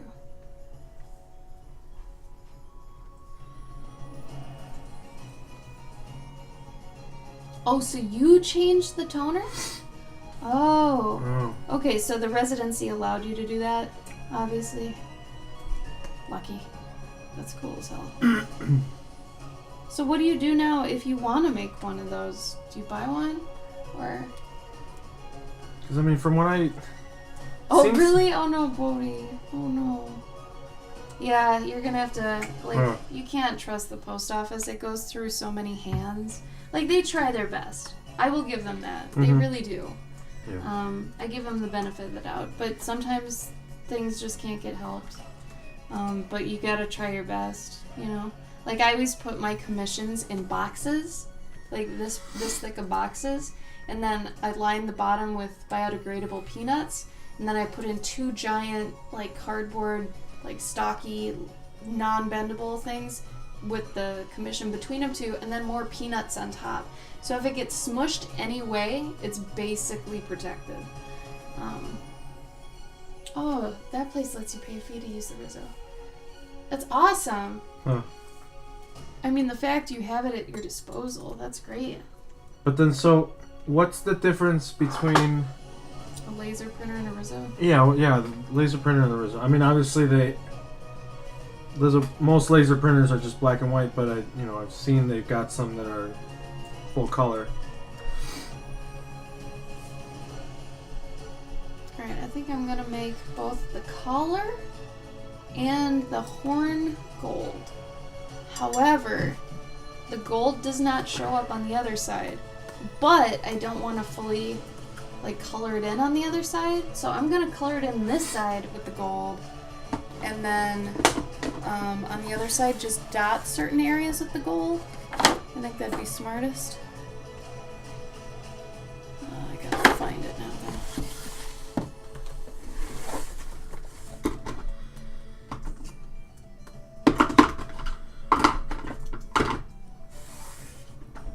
Of course I don't know where I put it.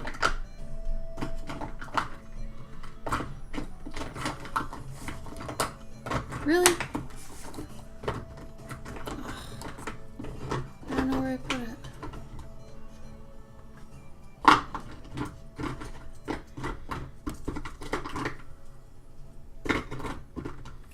Great. No idea where I put the gold. I can look for it. Huh? I can look for it. Oh wait, is this it? No. That'd be nice. But remember, it's not gold ochre, it's the actual gold. It's in there. Could be in here though too. Give us 2 seconds. Gold. Oh, thank you. It's yellow. Yeah, it's yellow. That doesn't help. Mm-hmm. Oh, really, Bodhi? It's not an option. Well, I mean, so like I'm saying is like, do you know the difference between a Rizzo and a laser? Because buying a laser printer is very much affordable now. Yeah, our laser printer's great, but for some reason it's just black. Like, you can't do anything else with it. Ooh, that is a nice gold. So this will not show up on the other side, and I'm doing this knowing that.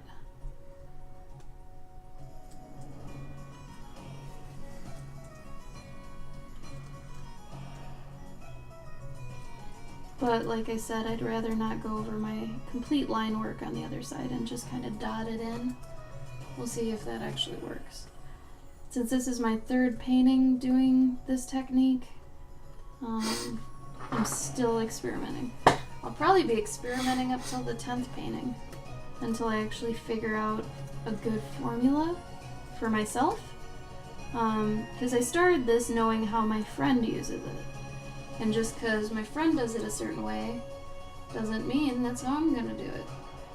So, just remember, even if you learn a technique from someone, that's not the end-all be-all of everything. You know, you put your own spin on it, make it yours. Oh, it's more screen printing. Okay. So the ink like sits on top of the paper then. So does it do black and then pull it back in and then, or sorry, it'd probably do the color first, pull it back in, do red, pull it back in and do like gray. Is it that sort of thing?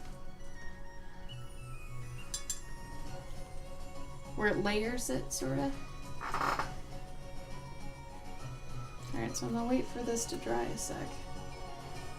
And then we'll see what it looks like on the other side. This ended up working pretty well, this glass, for my palette. Did it? Yeah, I like it. The only problem with this is I almost wonder if it'd be better to work straight from the tube, because the minute I put these down, they start drying, and then I can't really reconstitute them. So I almost wonder if pulling it from the tube is better. The downside to that is You could dry out the whole thing. Yeah. Yeah, I got that.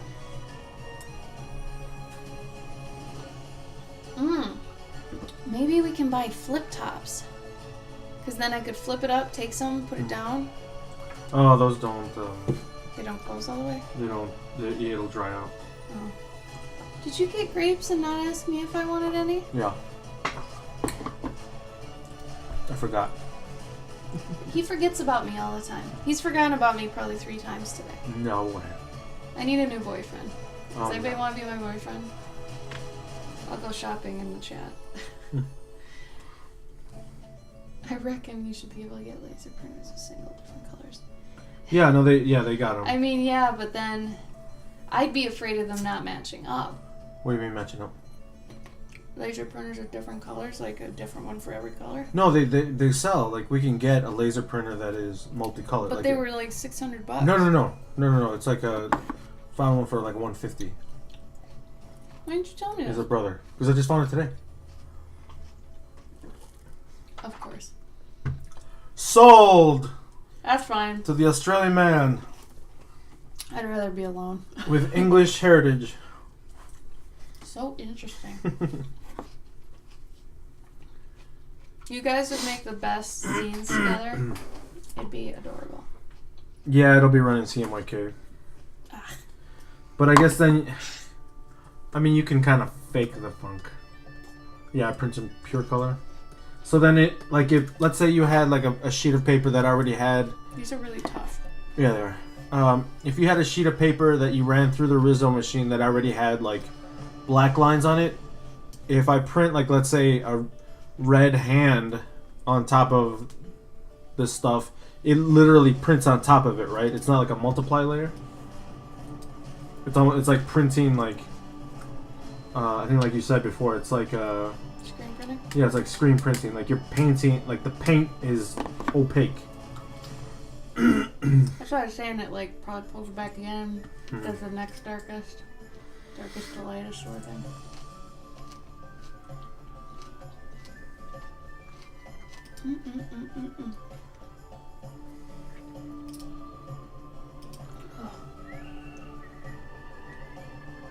Yo! Ebony, are you still here?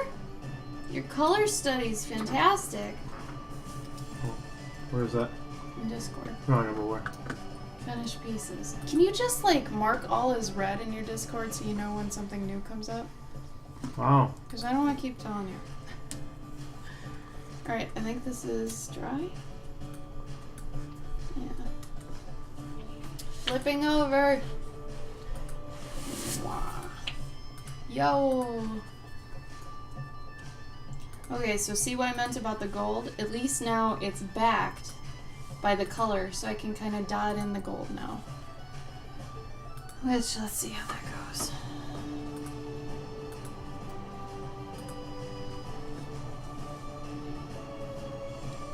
Yeah, Ebony, your color study looks real nice.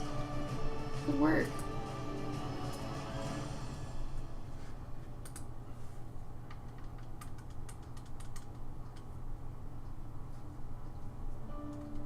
Oh, okay. That's crazy though. So you gotta do a lot of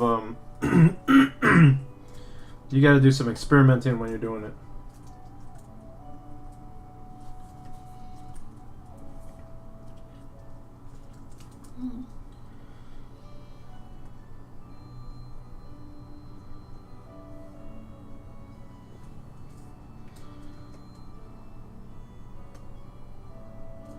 Does anybody have paint face?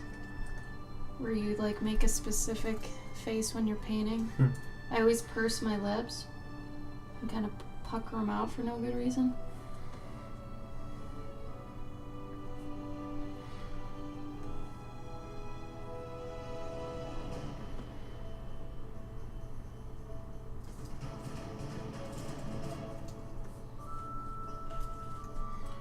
So this is nice. When you do add the white to it, it does stay pretty shiny.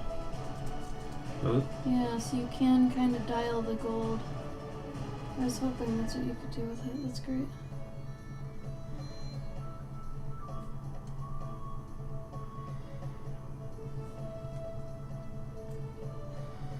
Did you learn a lot from it though, Ebony?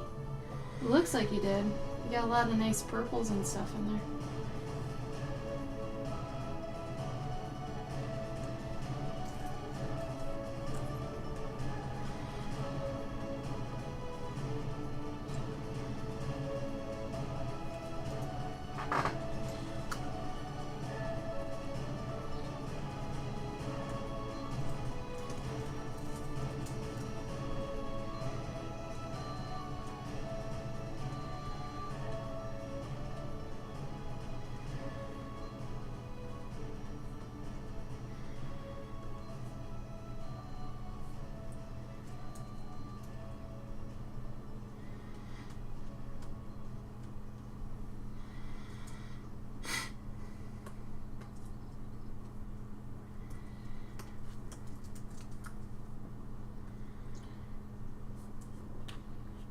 Odie, are you in Finland again? Did you guys make it back alright?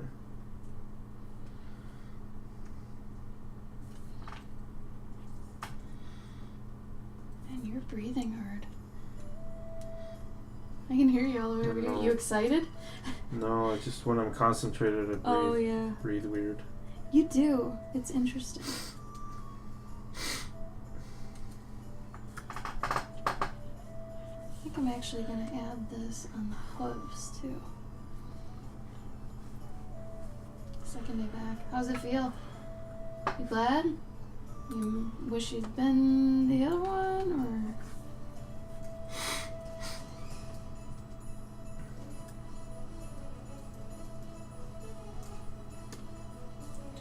This almost sounds like a Disney movie. Oh yeah, totally. I'm gonna find that treasure! No, you're not! We'll get you one of these days. He's the only dad I ever knew. And that's why we gotta save him. Yeah, he's your dad. Yeah! He's our dad now too! Whoa, Yeah! watch out! That's a big one! Oh! In a new adventure! Yes! It's the Bradigans! These Oh, grapes no. are great! No, they're kind of pasty and powdery and weird. No, yeah, no. Still Did you wash them? Yeah. Okay. Why'd they get powdery again? That's weird. Oh, that's crazy, Bodhi. Jet lag is the worst. When we went to Ireland, the minute we got into our hotel room, we went down for a nap, and I think we slept for 5 hours. Mm-hmm. Solid. And we woke up and it was almost like nighttime. We're like, shit, we didn't get to do anything we were gonna do today. Damn. That day we just went to the library, right? Yeah. Okay.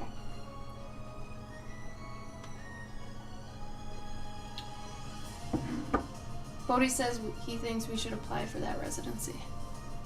Yeah. Yes. Gabe wants to. Actually, Bodhi, if you could send me a link to that one specifically, because I was looking around Gabe on can't find it. the website that you sent me before.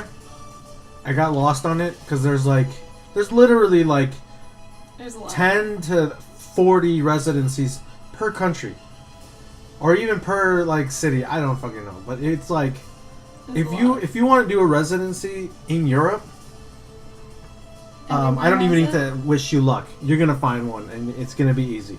The only problem is some of them you gotta pay for, some of them whatever. I think that'd but- be our only problem. Well worth it actually, because it I know it says it's you gotta pay, for your lodging, right? That's usually all you have to pay for, and they set you up with a little either a studio apartment or it's in a house and it's full of rooms and you gotta share a bathroom with somebody else if you're cool with that, or some of them it's just you just get an apartment to yourself and the studio is in the apartment. But with these residencies, they're all right, so it's gonna be $250 for the month. And it's like, okay, that's cool. I'm fine with that because if we go to Europe, that's $250 for a hotel, a night in the city, in a major city. Yeah. Maybe if you're outside of the city or you find a real cheap motel, it's maybe $100 a night. Which is still cheaper than America.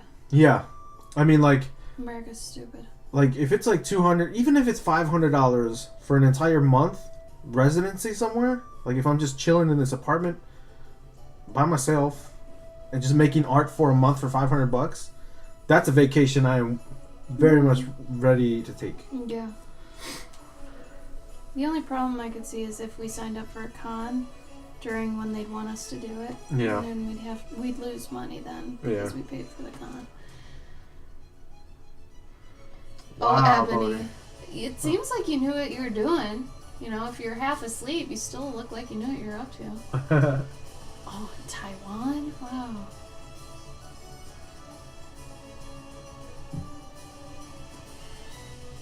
Ooh. Angulum. Is that how you say it? Angulum? Angolan, yeah. Angulum? That seems like fun. Yeah, the Angoulême one would be really cool. I really want to go to that comics festival next year. Don't know if that'll happen, but When is it? Do we already have a con? actually, I'm gonna check again. I think it's end of January. Well, it might be better than OhioCon. That sounded so fake. That's so funny, honey. Yeah, it's 25th to 28th of January. Wrong thing, but that's okay. But we don't. I mean, there ain't any conventions during that time. I don't think so. I think Amki's in February. Well, we get back just in time. Maybe. Maybe we would. Maybe we wouldn't. Angulem. Angulem. Angoulême. Angulem? Is it An? Angoulême. Is it A-H-N like on? Or is it A-N-N like Anne? Well, I think of it in French. I don't think the French. Well, he would have put H. Huh? He put Anne. I know. Ebony, an art residency is a lot of countries. I mean, even America have art residencies where you basically you sign up for this. Like government paid for almost? Yeah, sometimes it's government paid. Sometimes it's there's like a group of people or like a committee or like a fundraising group, whatever, a company, and they have a house that they own where they invite artists to just be there and create. Yeah, live there and create. Sometimes for a week, sometimes for like a month, sometimes like all year. And you basically, a lot of them, they say, all right, you can stay with us. We'll pay for the place. You got to pay for your own food, and you got to pay to get here, and other transportation. You got to do that, but we'll pay for you to be here. We'll pay for the place, and then at the end of the residency or near the end, we ask that you do like a seminar on what you've done, what you've created, or workshop or whatever. For our, the people in the town or whatever the hell. Or even a gallery or something. Yeah, we'll have like a gallery showing. Or, like some of them are like you got to create, like the one in Angoulême is you got to create an entire story. Like, you got to make a comic in that amount of time. Oh, we could do that. That you're there, yeah, right? But I think the hard thing with the Angoulême one is that you gotta pitch them something. I think you have to have like samples of the pitch, like of the pages, which makes sense. It makes a lot of sense. Like, oh yeah, that's fair. yeah, that's totally more than fair. I think honestly, you should have to prove that no matter who you are, like Yeah. that you've got, like you should have to show them your portfolio, in my opinion. Oh yeah, I agree. But I feel that way on a lot of stuff.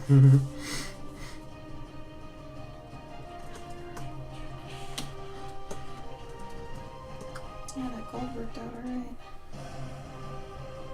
But yeah, these residencies are actually like really easy to get, or some of them are really easy to get because I just feel like they don't have that many people applying to them because maybe people don't Well, know. I about them. never knew they existed. Yeah. I'm sure tons of our friends don't know they exist. Yeah, there you go. So like, and then for people to actually Do them.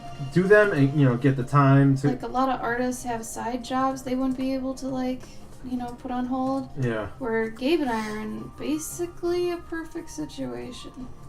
You know? Basically. I'd have to pull some strings, but I think he'd be okay. Yeah. But I mean, honestly, like we could do work there, which is crazy.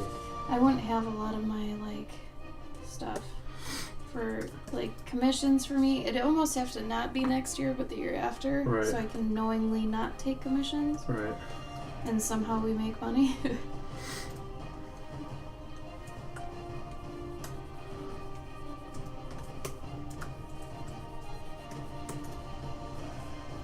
Like it's a plan in advance sort of thing. Mm-hmm.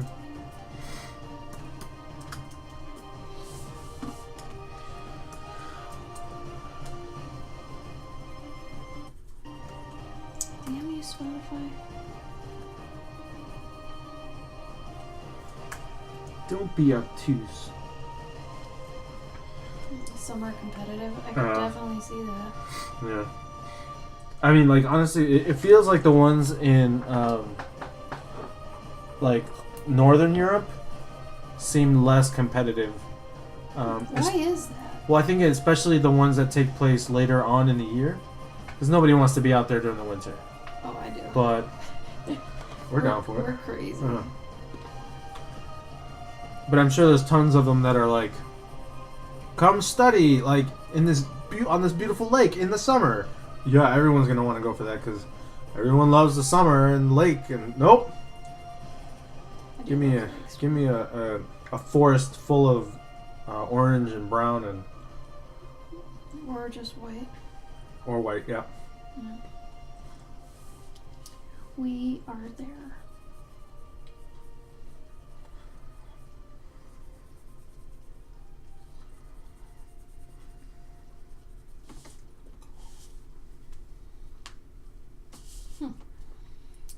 All right.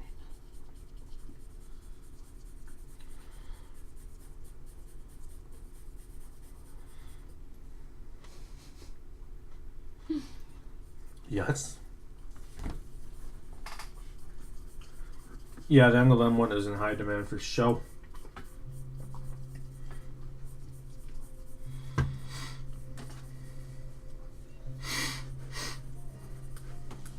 Alright. Well, that was a pretty smooth test again. That turned out alright.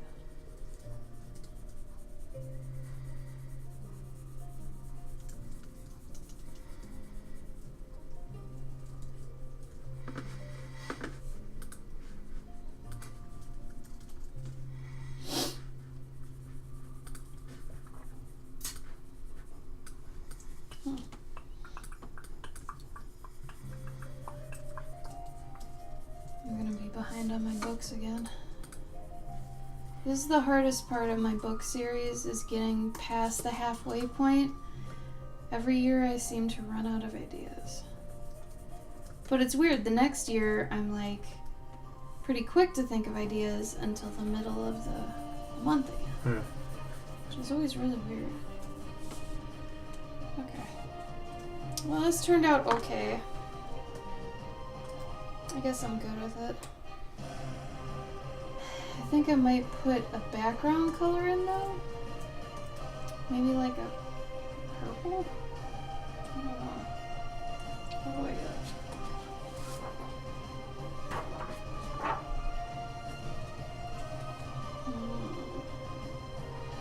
Did we buy more of that lilac? Was that the one I was talking about? The stinky one? Yeah, is that still here? The stinky one. This is the only one we got. Oh, good. Okay, that's the one I want. Where's the stinky one? Well, it's in there. It's probably in mine, I guess. Unless this Spectrum Red would look better. I don't know. I was either, what do you think? This for the background? That one? Or this one? The pink, probably. Sorry, the purple. Or this red ochre that almost looks brown. Any of these? Maybe the one on the left? Let me look at the drawing again. I was thinking more red tones, but maybe I feel like that that would be better. would just pop out. Alright. It sucks because that's the same, basically, as That's the the other one. pumpkin guy. Yeah. This one. Or is it yours? Yeah, it's mine. It's yours. Alright, that's okay. Hey, DHT. No, Ebony, that's fine. Feel free. Ready for the steak. This one smells really bad and we don't know why. I don't know. Alright, so I'm gonna flip this over again. And I'm gonna color in the other side. And this one I can be a little bit more messy with. And that was disgusting. Oh my god. Look at this. You come out all fucked up? Come here. Look at this. This is sick. Sometimes this happens, you guys. Look at this. This boob. Oh, yeah. Look at that. I just have to basically mix it in, but gross. Let me just... That's gross. Ew. Oh! What's your costume, DHT? Oh, let us guess. DBZ. Oh, a velociraptor. Oh, that's a good guess. Or maybe just the feet of a velociraptor.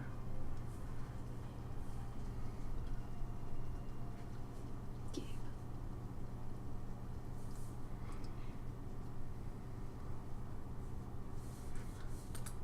Oh, he's gonna reveal it. On Saturday. Oh my gosh, are we already that close to Halloween? Gabe and I were thinking about doing a Halloween stream. But we'll have to see where we're at. We should be okay, but just making sure. I think it ends up being on Gabe's stream day. So I think no matter what, he'll do something. But whether or not I'll be there, toss up. I didn't even know you streamed, DHT. What are your usual stream days? Hours, whatever. Schedule. There we go. That's a word.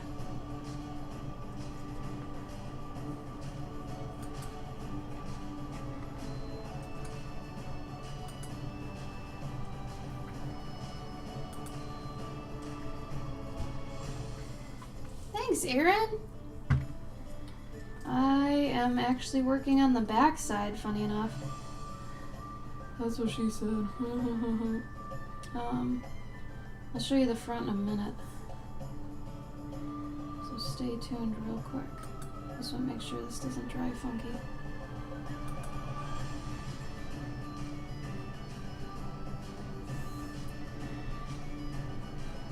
Alright. So the front looks like this. So there's a really nice smoothness that happens because of this frosted whatever. It's acetate. But I like calling it frosted whatever, apparently. Oh my god, oh no. That's what you get. Ashley, that's what you get. What did you do? I blopped the paint What? on it. So maybe fixable, it might not be. We'll find out. Stay tuned. Thank you for the follow, Aaron. Monday, Tuesday, Wednesday, Friday, and Saturday. Wow. I didn't know you streamed that often. That's crazy. When did you start streaming?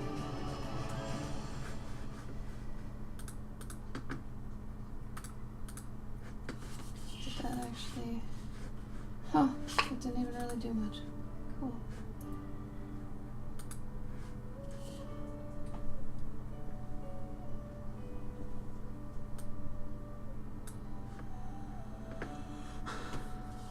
Two years ago. Wait a minute. So the entire time you've known us, you've also been streaming? And this is the first time I think you've mentioned it. Gabe, do you remember mentioning I don't know. it? DHD.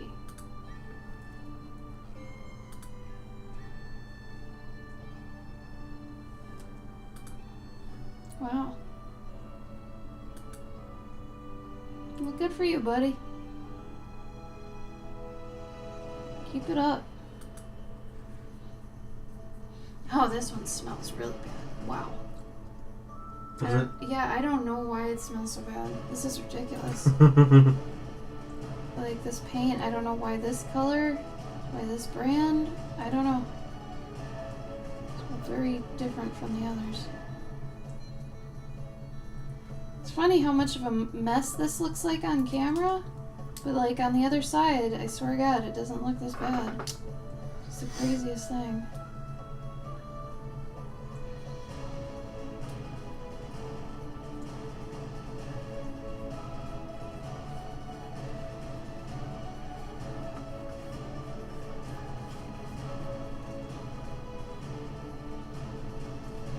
Oh my God, you know what it smells like? A doctor office, sort of? Or like dentists? Yeah. Oh, It is good. very good. Hey, Galveo! What's up, man? Long time no see.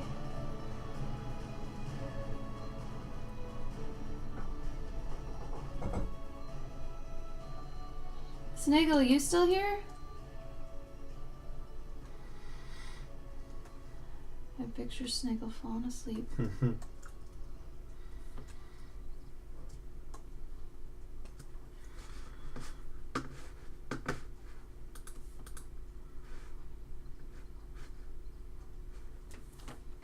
Yeah, you're still here. How do you manage your job with your new club? Like, is that during the time you'd usually be sleeping? Does that make things harder, if so?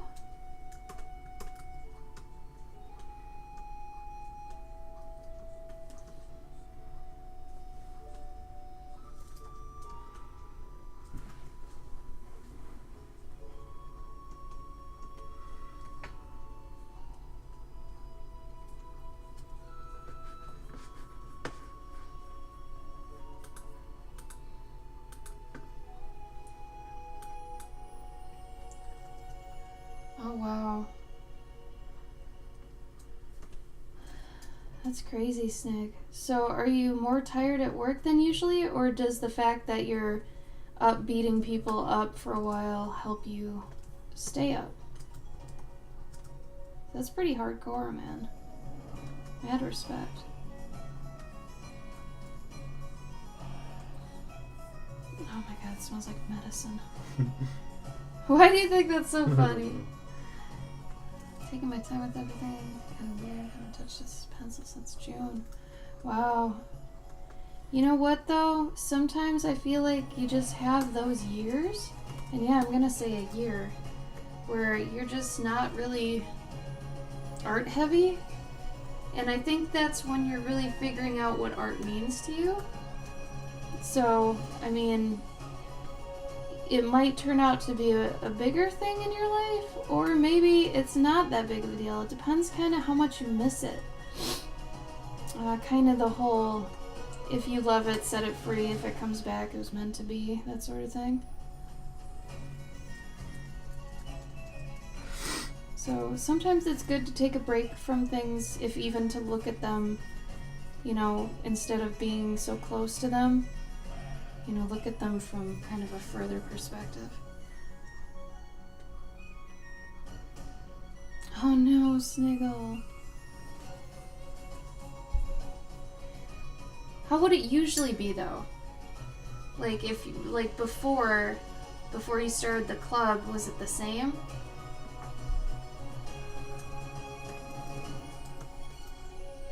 I mean, Galv, do you miss it? Or are you okay with it being kind of gone? So I've also noticed, you know, if that happens and you don't really miss it, maybe you're meant for another hobby. Have you tried experimenting with other things?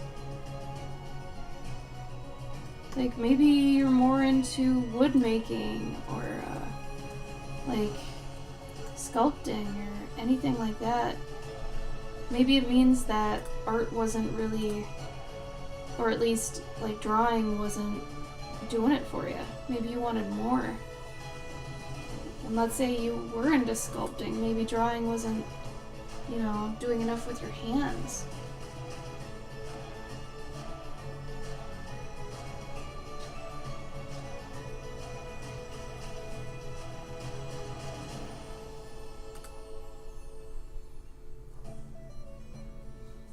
Yeah, Sniggle, I don't even know how you do it.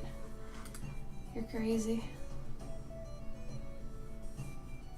How long do you think you'll be able to do that for? Because, like, I can't even really stay up late anymore, and I'm 32. Like, you know, I feel like I'm already past the point of staying up late as possible. Not really. Like, when Gabe and I first started dating, we'd be able to stay up till like 4 a.m., but even then, like, we'd sleep till noon, and it was tough, and it screwed up all my schedules and things, so I don't know, man. I don't know how you do it, or how long you'll be able to do it.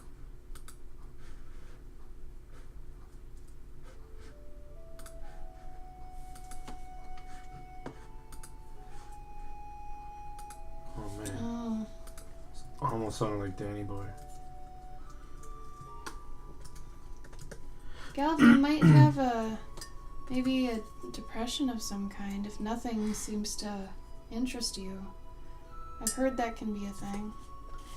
If all the things that used to make you happy don't make you happy anymore, and there might be something else that's more wrong. You might want to look into it. Take care of yourself.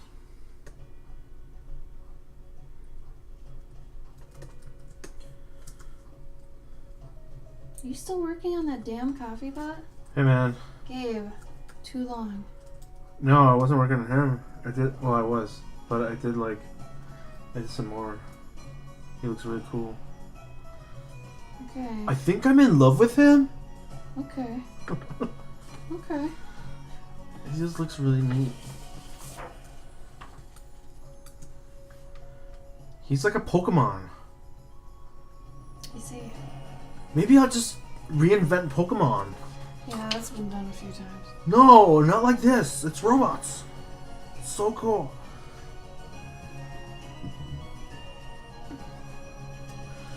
Yeah, no, Sniggle, totally. Exercise makes so much of a difference in so many areas. It's crazy. Yeah, especially sleep. Sleep especially. Look. Maybe you I see can't it. not see it from there.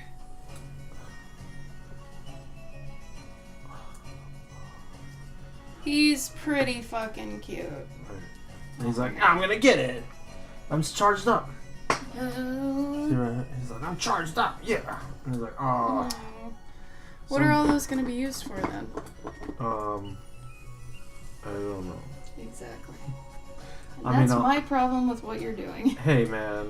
It's not able to be used. I mean, they'll be on the little comic. No, But your also- comic's gonna be black and white, I thought. Yeah, it will be. Maybe. Gabe, Well, no, eventually. make some calls. Say No, eventually yes. it'll be color. No, Yeah, when I collect them all. color, yeah, and eventually, Wow. but for the monthlies? Not for the monthlies, they'll be like tone. Robopugs with stats. You've done Robobugs. Been there.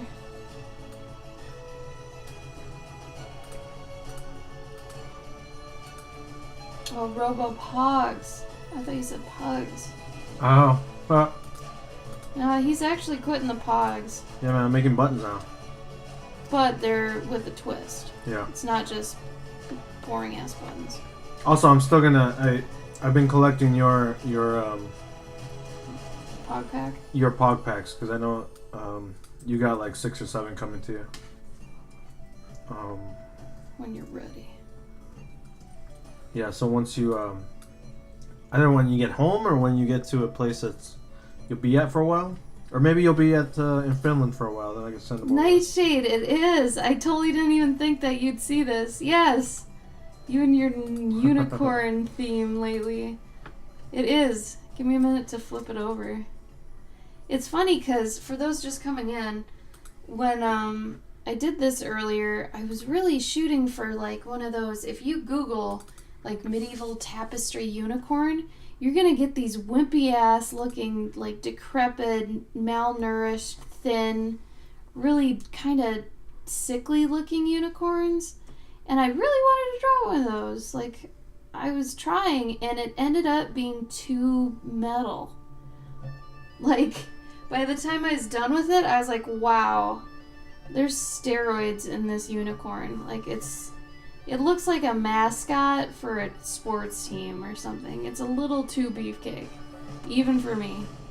So, I don't know. I'll eventually try again. But for right now, I was like, well, I'm going to FairyCon. I'm dressed as an elf. I don't have any unicorns. I feel like a poser a bit. So, I figured I should make a unicorn. Or 2 or 3 or something. Nightshade, this sounds like bullshit. This is just like your peacock thing. Is it the same thing? Outlander? Like the show Outlander? You call it beefcake?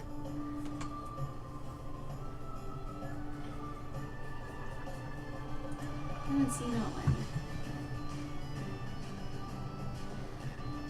Layering doesn't help unless the other side you can see like through it, then it wasn't heavy enough. So like if I just did this and I can kind of see through this, it's not gonna help. But or it will help like after the second coat. On a couple of these I did a little too thin, and like I said, I'm still learning. So if I water it down too much, you'll be able to see through it, which is a bad thing. So I do have to do a couple coats in some areas. Or just be smarter and not use water.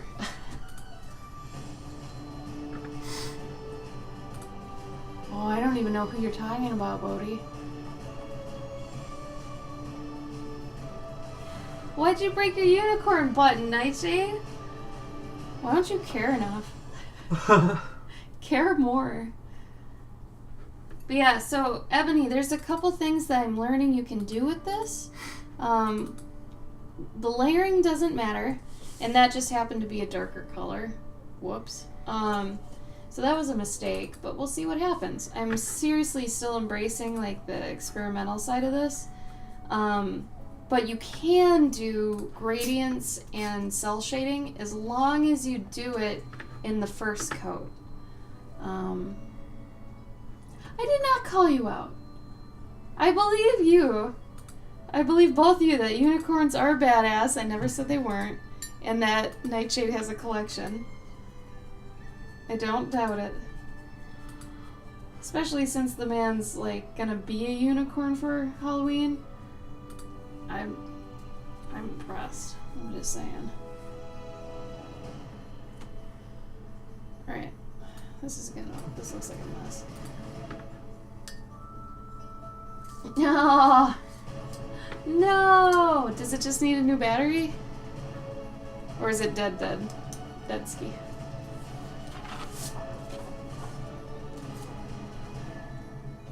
Ah, see? You can see this wall. Urgh! See, I hate, and this is probably why she uses black. Because you can see all the brush strokes. This kind of looks cool, though. I think I like the brush strokes. I mean, it's like you're painting. I think it looks messy. I don't like it, but Gabe can eat it. That's fine. I don't do them uniform, though, and that's the problem. If I had, like, made it so they look more purposeful in a certain direction, sure. But right now they don't. Well, thank you, Aaron. But yeah, you can totally see this wall right here. So this is another thing I'm learning, is it's important to do all the colors at the same time, or else you can get this wall effect similar to watercolor actually, but just in a different way. And yeah, now I can't fix it. Great. Well, I'll probably remedy that by some other means, but Oh, that looks horrible. Maybe it just needs to dry. Sure. Here's the original sketch. Let me find it. Here. So, with all these, why do I do that? That's not even a regional thing. These, with all of these, this one, and then, where did I put the other ones? Okay, so there's this one, my squash guy, and Wheat Mouse, right? These are all the drawings, and then here's Squash Guy. This is the color version. So the back of this one doesn't look too hot either, but the front looks pretty alright. So that one worked out okay.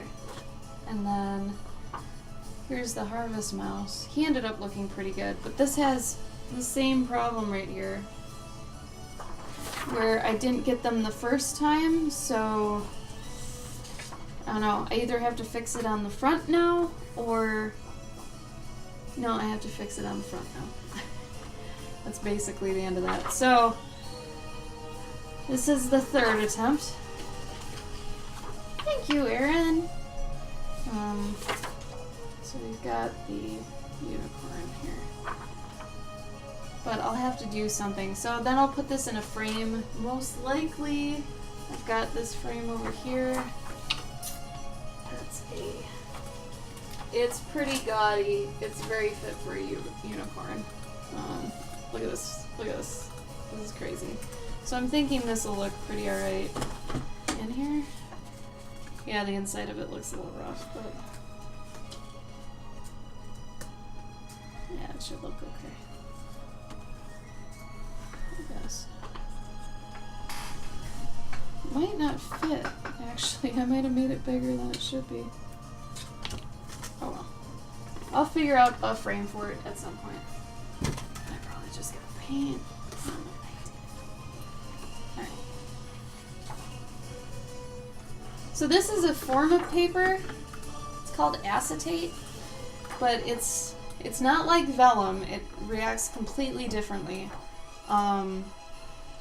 But the nice thing about it is that it is frosted, so whatever you do on the back, it's kind of like if you learn to use its strengths instead of, you know, thinking of it as a weakness, you can take that and use like brighter colors, and then on the other side they'll come out very smooth and whatever. This one ended up being a little rough, like I said. Actually, as this dries, it's starting to actually blend better, so I'm a little happier about that. But it's interesting. It's been interesting using it. But yeah, it reacts well with paint and colored pencil. Not so good with like marker. Marker doesn't, it just sits on top of it and cools. It's really weird. It's like if you put oil on plastic. I don't know, it just sits there.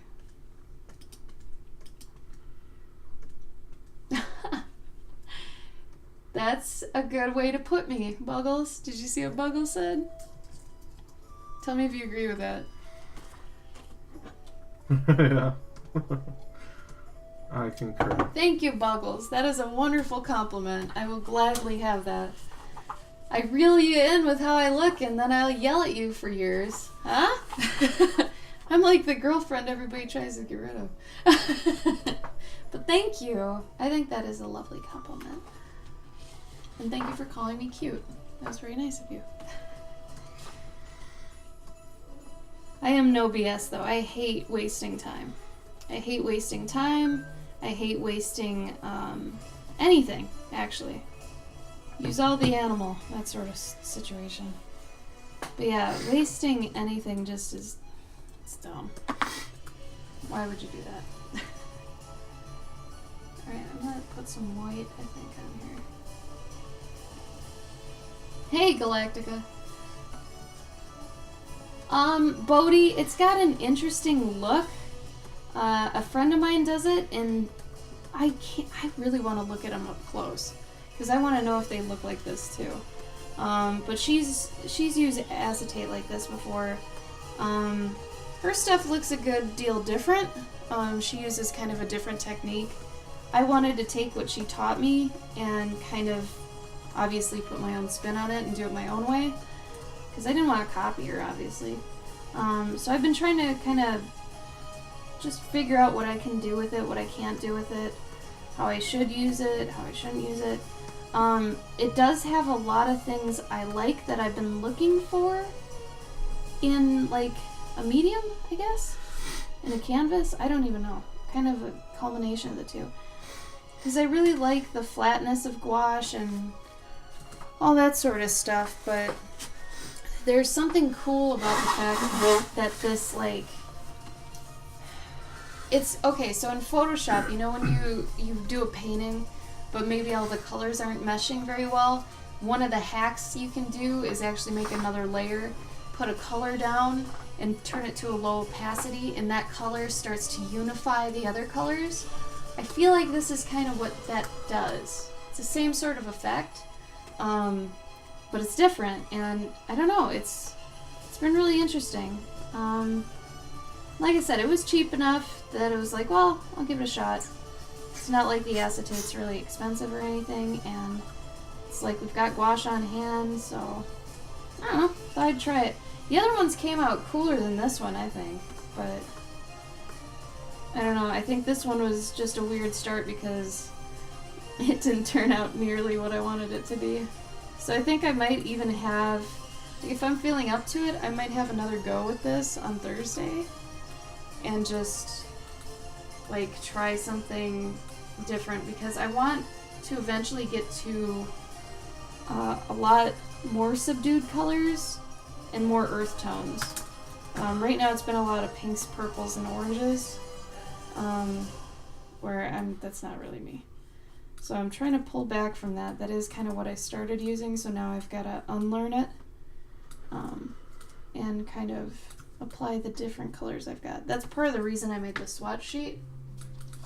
So every time you get a new canvas or medium or whatever, you basically want to make a swatch sheet to see how it reacts with that thing. And I did that too with my my tone paper when I got that, and when I go in to buy any new markers or anything like that, I bring in my toned paper to test how they work on it, because that's primarily what I work on. So I did a swatch of a bunch of gouache on here, and then I can see how it reacts on the other side. So I made that. I ended up doing the same thing with this one I basically did on this other one. But yeah, I don't know. It's weird because my friend who kind of taught me this technique, she primarily uses colors like Gabe. They're very CMYK, like super CMYK, and they're very, very bright, very saturated. So they actually like have this really weird effect that almost looks like a club window. I don't know. It's really strange, but so I wanted to obviously use my colors, and like I said, I'm still trying to figure out how my colors work on here. So that's been the struggle as of late. But the nice thing is you can do a lot with this. It's just learning when to do it. That's been the hardest part, actually. Gabe did it once too. How'd you like it? It was great. I mean, it was, It's difficult, but yeah. it's got a learning curve, that's for sure. But yeah, it was definitely, Interesting. yeah, I guess if you know how to use gouache, then it is a really fun exercise, I guess. Yeah, it's really not a beginner thing. Somebody on the stream the other day was like, oh, what's the name of this and this and this? I want to try it. I'm like, have you ever used gouache? Because if you don't know how gouache reacts to things and how to appropriately layer gouache, you're going to have a very, very hard time. It'll suck. Because we know how to use gouache and we even struggle a bit. So it's not a beginner thing. If you want to eventually get here, start by just painting with gouache and learning how it works, because it's a fickle mistress, I guess. I don't know. It's hard because like depending on how you use it. And I found everybody kind of uses it differently. Mm-hmm. It's not like watercolor where it's got kind of best practices and stuff. Gouache is kind of like do what you can sort of. I don't know, it's really weird. It's like a to each their own. Sorry, Bodhi, I kind of went crazy in a question.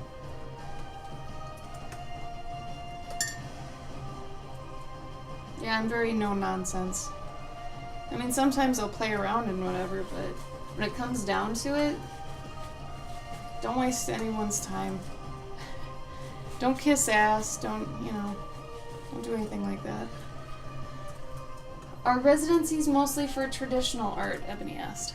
I don't know. Well, they all Bodhi's have. kind of digital. Yeah, I mean they actually. I think Bodhi does like almost like exclusively digital. Not He has a exclusively. very defined style, though, Yeah. which but- I think would help.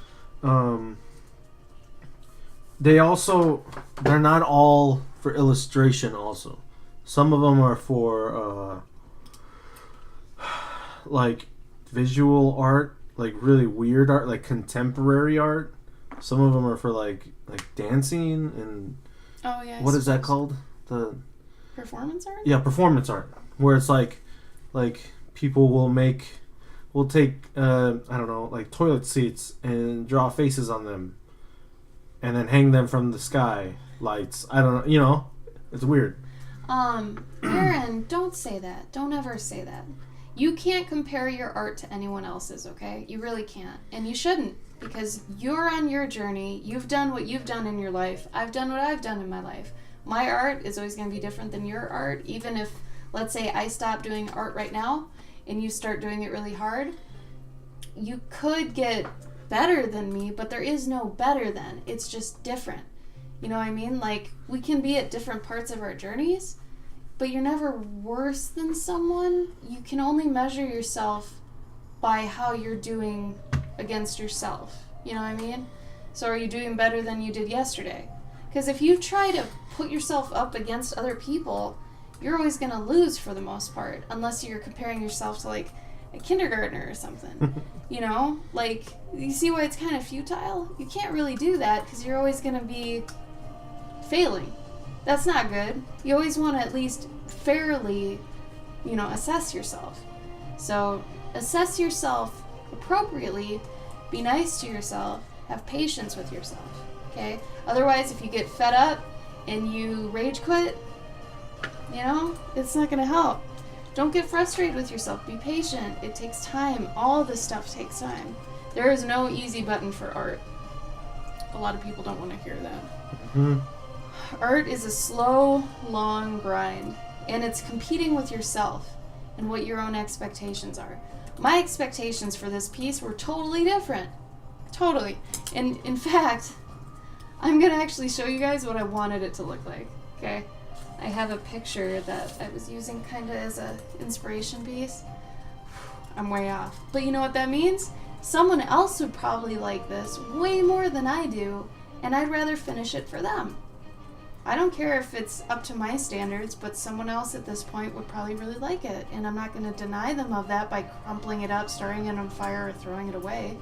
I'm going to finish it, and I'm going to frame it and give it to somebody who actually wants it.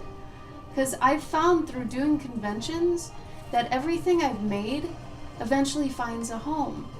And that tells me that it was meant to go there. So that means regardless of how I felt about it, it had a destiny. So You know what I also like to think of it as? it's like adoption. Well, like, you know how, I mean, I don't know how old you are, but don't tell us unless you're over the age of 18. Even then, don't Yeah, say your age. don't ever talk about your age. But if you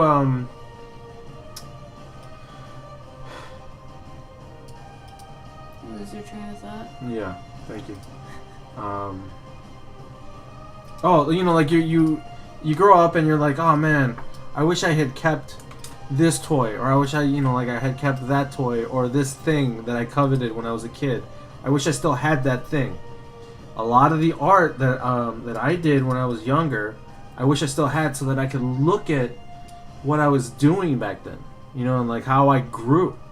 Like these are things that you're gonna want to look at when you get old. Thankfully now the internet helps us see that stuff, unless you like delete your entire DeviantArt account. I But basically did. yeah, but like for me, I grew up in the '80s. I didn't have Facebook to record everything I did, so a lot of the things that I think about, these like little comics that I used to make when I was a kid, I only have memories of them now. And if I had gotten gotten mad at my art and just thrown it out, which I did a few times, I could have had those and I could look back at them and don't throw them out. Just don't throw them out. Don't throw them out. Don't crumple them up. Try not to throw them away. That's the equivalent to us of, you're obviously a beginner artist if you do any of that.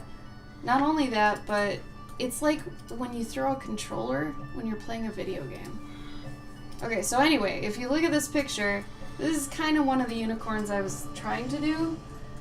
Totally beefed it. Mine ended up, literally, I beefed it out. This is so much more beefcake of a friggin'... And it's too modern. I don't know where I went wrong here. That's great, Galactica. Compare yourself only to kindergartners. You'll always win.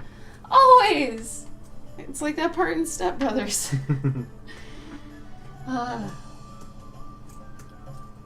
Yes, Buggles! Thank you for mentioning that. That is true. There are people that are widely popular, but also some people think are horrible, but they're popular anyway. So art is completely subjective. Depending on who you talk to, something that happened to you when you were a kid might make you like this one person's art way more than someone else's, and you might not even know why. You might not even know that thing is why you like that person's art, but it does. So that's why art can be different all across the board, and you can't really judge it, because people are going to have different responses to different things. And you can't, control it at all. So do your art the way you want to do it and use the content that you want to do. Don't ever go for what's popular, because that's an empty road. Okay? That's completely, what's the word I'm looking for? Shallow. It's like dating a model, right? You know it's going to work at first. You're going to like it at first, but in the long run, unless she's smart and good conversation, stuff like that, it's not going to work out. Same with just going with what's popular. It's futile in the end, because you might not be happy with doing all that. Do what you want, because otherwise you're just not going to have fun and it's not going to be a good thing. It's not even the goat hooves, man. So I was looking at a ton of those. They have a giraffe neck. They've got goat hair. See, I even forgot the fucking beard, and that was one of the things I really wanted to include. So I forgot the beard. They're supposed to have all this hair everywhere, and they usually look really wet and stringy. Look at this. It's got hairspray or something. Where did it get this volume? So this is I can tell this is my digital style coming through my traditional. It's too clean, it's too cute, it's too full of volume, and I know what's wrong with it, in my eyes, for what I was shooting for. That doesn't mean it's overall wrong or overall bad. Like I said, somebody might love the shit out of this, and that's fine. I want to give it to them, right? Because I don't need it now. I usually say art is for you as you're making it, and then becomes everyone else's when you're done. Because you've gotten what you needed to out of it, right? It's served its purpose for you. Why have a stack of art in the corner that some people eventually throw out? Instead, give it away or sell it. If it's a hobby, maybe give it away. If it's your, livelihood, sell it. Give some away. But yes, he's fabulous. He is a bit flamboyant of a unicorn. Oh God, I'm so mad I forgot the beard.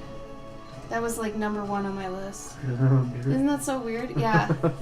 Because I wanted him to have a beard. So anyway, I'm going to redo this. And this has happened twice to me this year where I set out to do something completely different and it ended up other side of the planet, totally different. Didn't even know. And I knew when I was doing it, I'm like, this is a little bit, no. It's too shapely. It's kind of a sexy unicorn. Not my intent. I wanted something sick and looks like it's dying. I failed. There's purple in the background. I failed. But I didn't fail like the piece. I just failed my idea I was going for, which is fine. You can always do it again. Why not? Who cares? Get over it. It's not a thing. So I've been using this glass as a palette, and it actually works pretty well. I like it. And I can ideally just wash it off. So that'll be fun. So like I said, I didn't fail it, but I didn't get what I wanted out of it. But that doesn't mean I can't do it again. Let's see, what else? What are you doing tomorrow? Probably catching up on. Drawtober? Yeah. Okay. Well, if anybody's doing Drawtober or Inktober like we are, you could come to Gabe's stream tomorrow and catch up. I think I'm gonna go because I have to work on commissions. And I'm at the penciling phase, so I really need to focus on that, and I can't really stream when I'm doing the pencil phase. But, can you reuse glass palettes? Yeah, that's the whole reason I got a glass one. So the glass ones actually are good for a whole lot of mediums because a lot of them, like, it'll wash off of it. And this is actually a glass piece from a frame. So I went to Goodwill because honestly, if you buy these online, for some stupid reason, these are like $30. So I was thinking about it, I'm like, you can get one of these, add a picture frame size or smaller or bigger, whatever your size you want, and get it for like $3 and you get a frame too.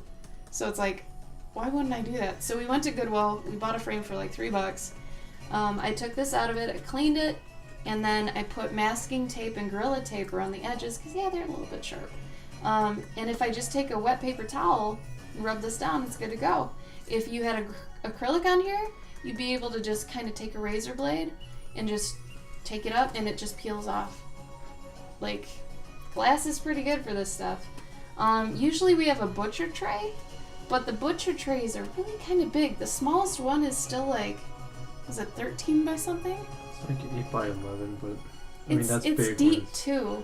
When it's on a desk and you're working. Exactly. When my desk is super cluttered right now, so putting that tray on it, that would not work out well. So yeah, you can make your own glass palettes easy. Your mom's been doing Inktober? Awesome. Oh, that's cute. Tell her to start doing some insects, like beetles and snails. Snails aren't actually insects, but I think they count as crustaceans. I can't remember actually. No, they're gastropods. I'm pretty sure they're gastropods. Anyway. Whoa. Gastropods. Gastropod. Alright. She has done a snail? Yes. Alright, she nailed it then. She already knew. There's so many fun animals. I know. Tell her to do a unicorn. See what happens. Gabe will be on tomorrow at 4 p.m. CST on his channel. If you want to find his stuff, he's under Galvasaur. If you look under the moderators in the chat, you can follow him on his Twitch there. 4 p.m. CST is about how many hours ago? Man. Midday. 8 hours ago? I think so. About. I think it was 8 hours ago. From in 30 minutes, it will have been 8 hours ago. So there's that. He'll be doing Inktober, Drawtober stuff. And then I'll be back Thursday, 4 p.m. CST, potentially doing a decrepit unicorn, like I intended to do. We'll see. It depends on where I'm at with my work. But otherwise, do you have anything else you want to talk about? No. No? Oh, go check out our new Patreon tiers. At the $6 level, you get a really fun little, basically a story a month from me. And Gabe, you get a mini comic actually from Gabe a month. And they come with buttons and, I don't know, some fun little gimmicky stuff, but they're so cute. Yes, the before and after unicorn. So this is for sale, if anybody wants it. Otherwise, I'm bringing it to FairyCon with me. Also, it looked like this evened out after it dried. So that's good. A little bit. But anyway, until Thursday, if I don't see you, have a good time. Otherwise, be on Gabe's stream tomorrow and you'll hear from me again. I'll be on Gabe's stream, as I always am. Drawtober. Drawtober! October. Anyway, have a good night, guys. Y'all. Bye!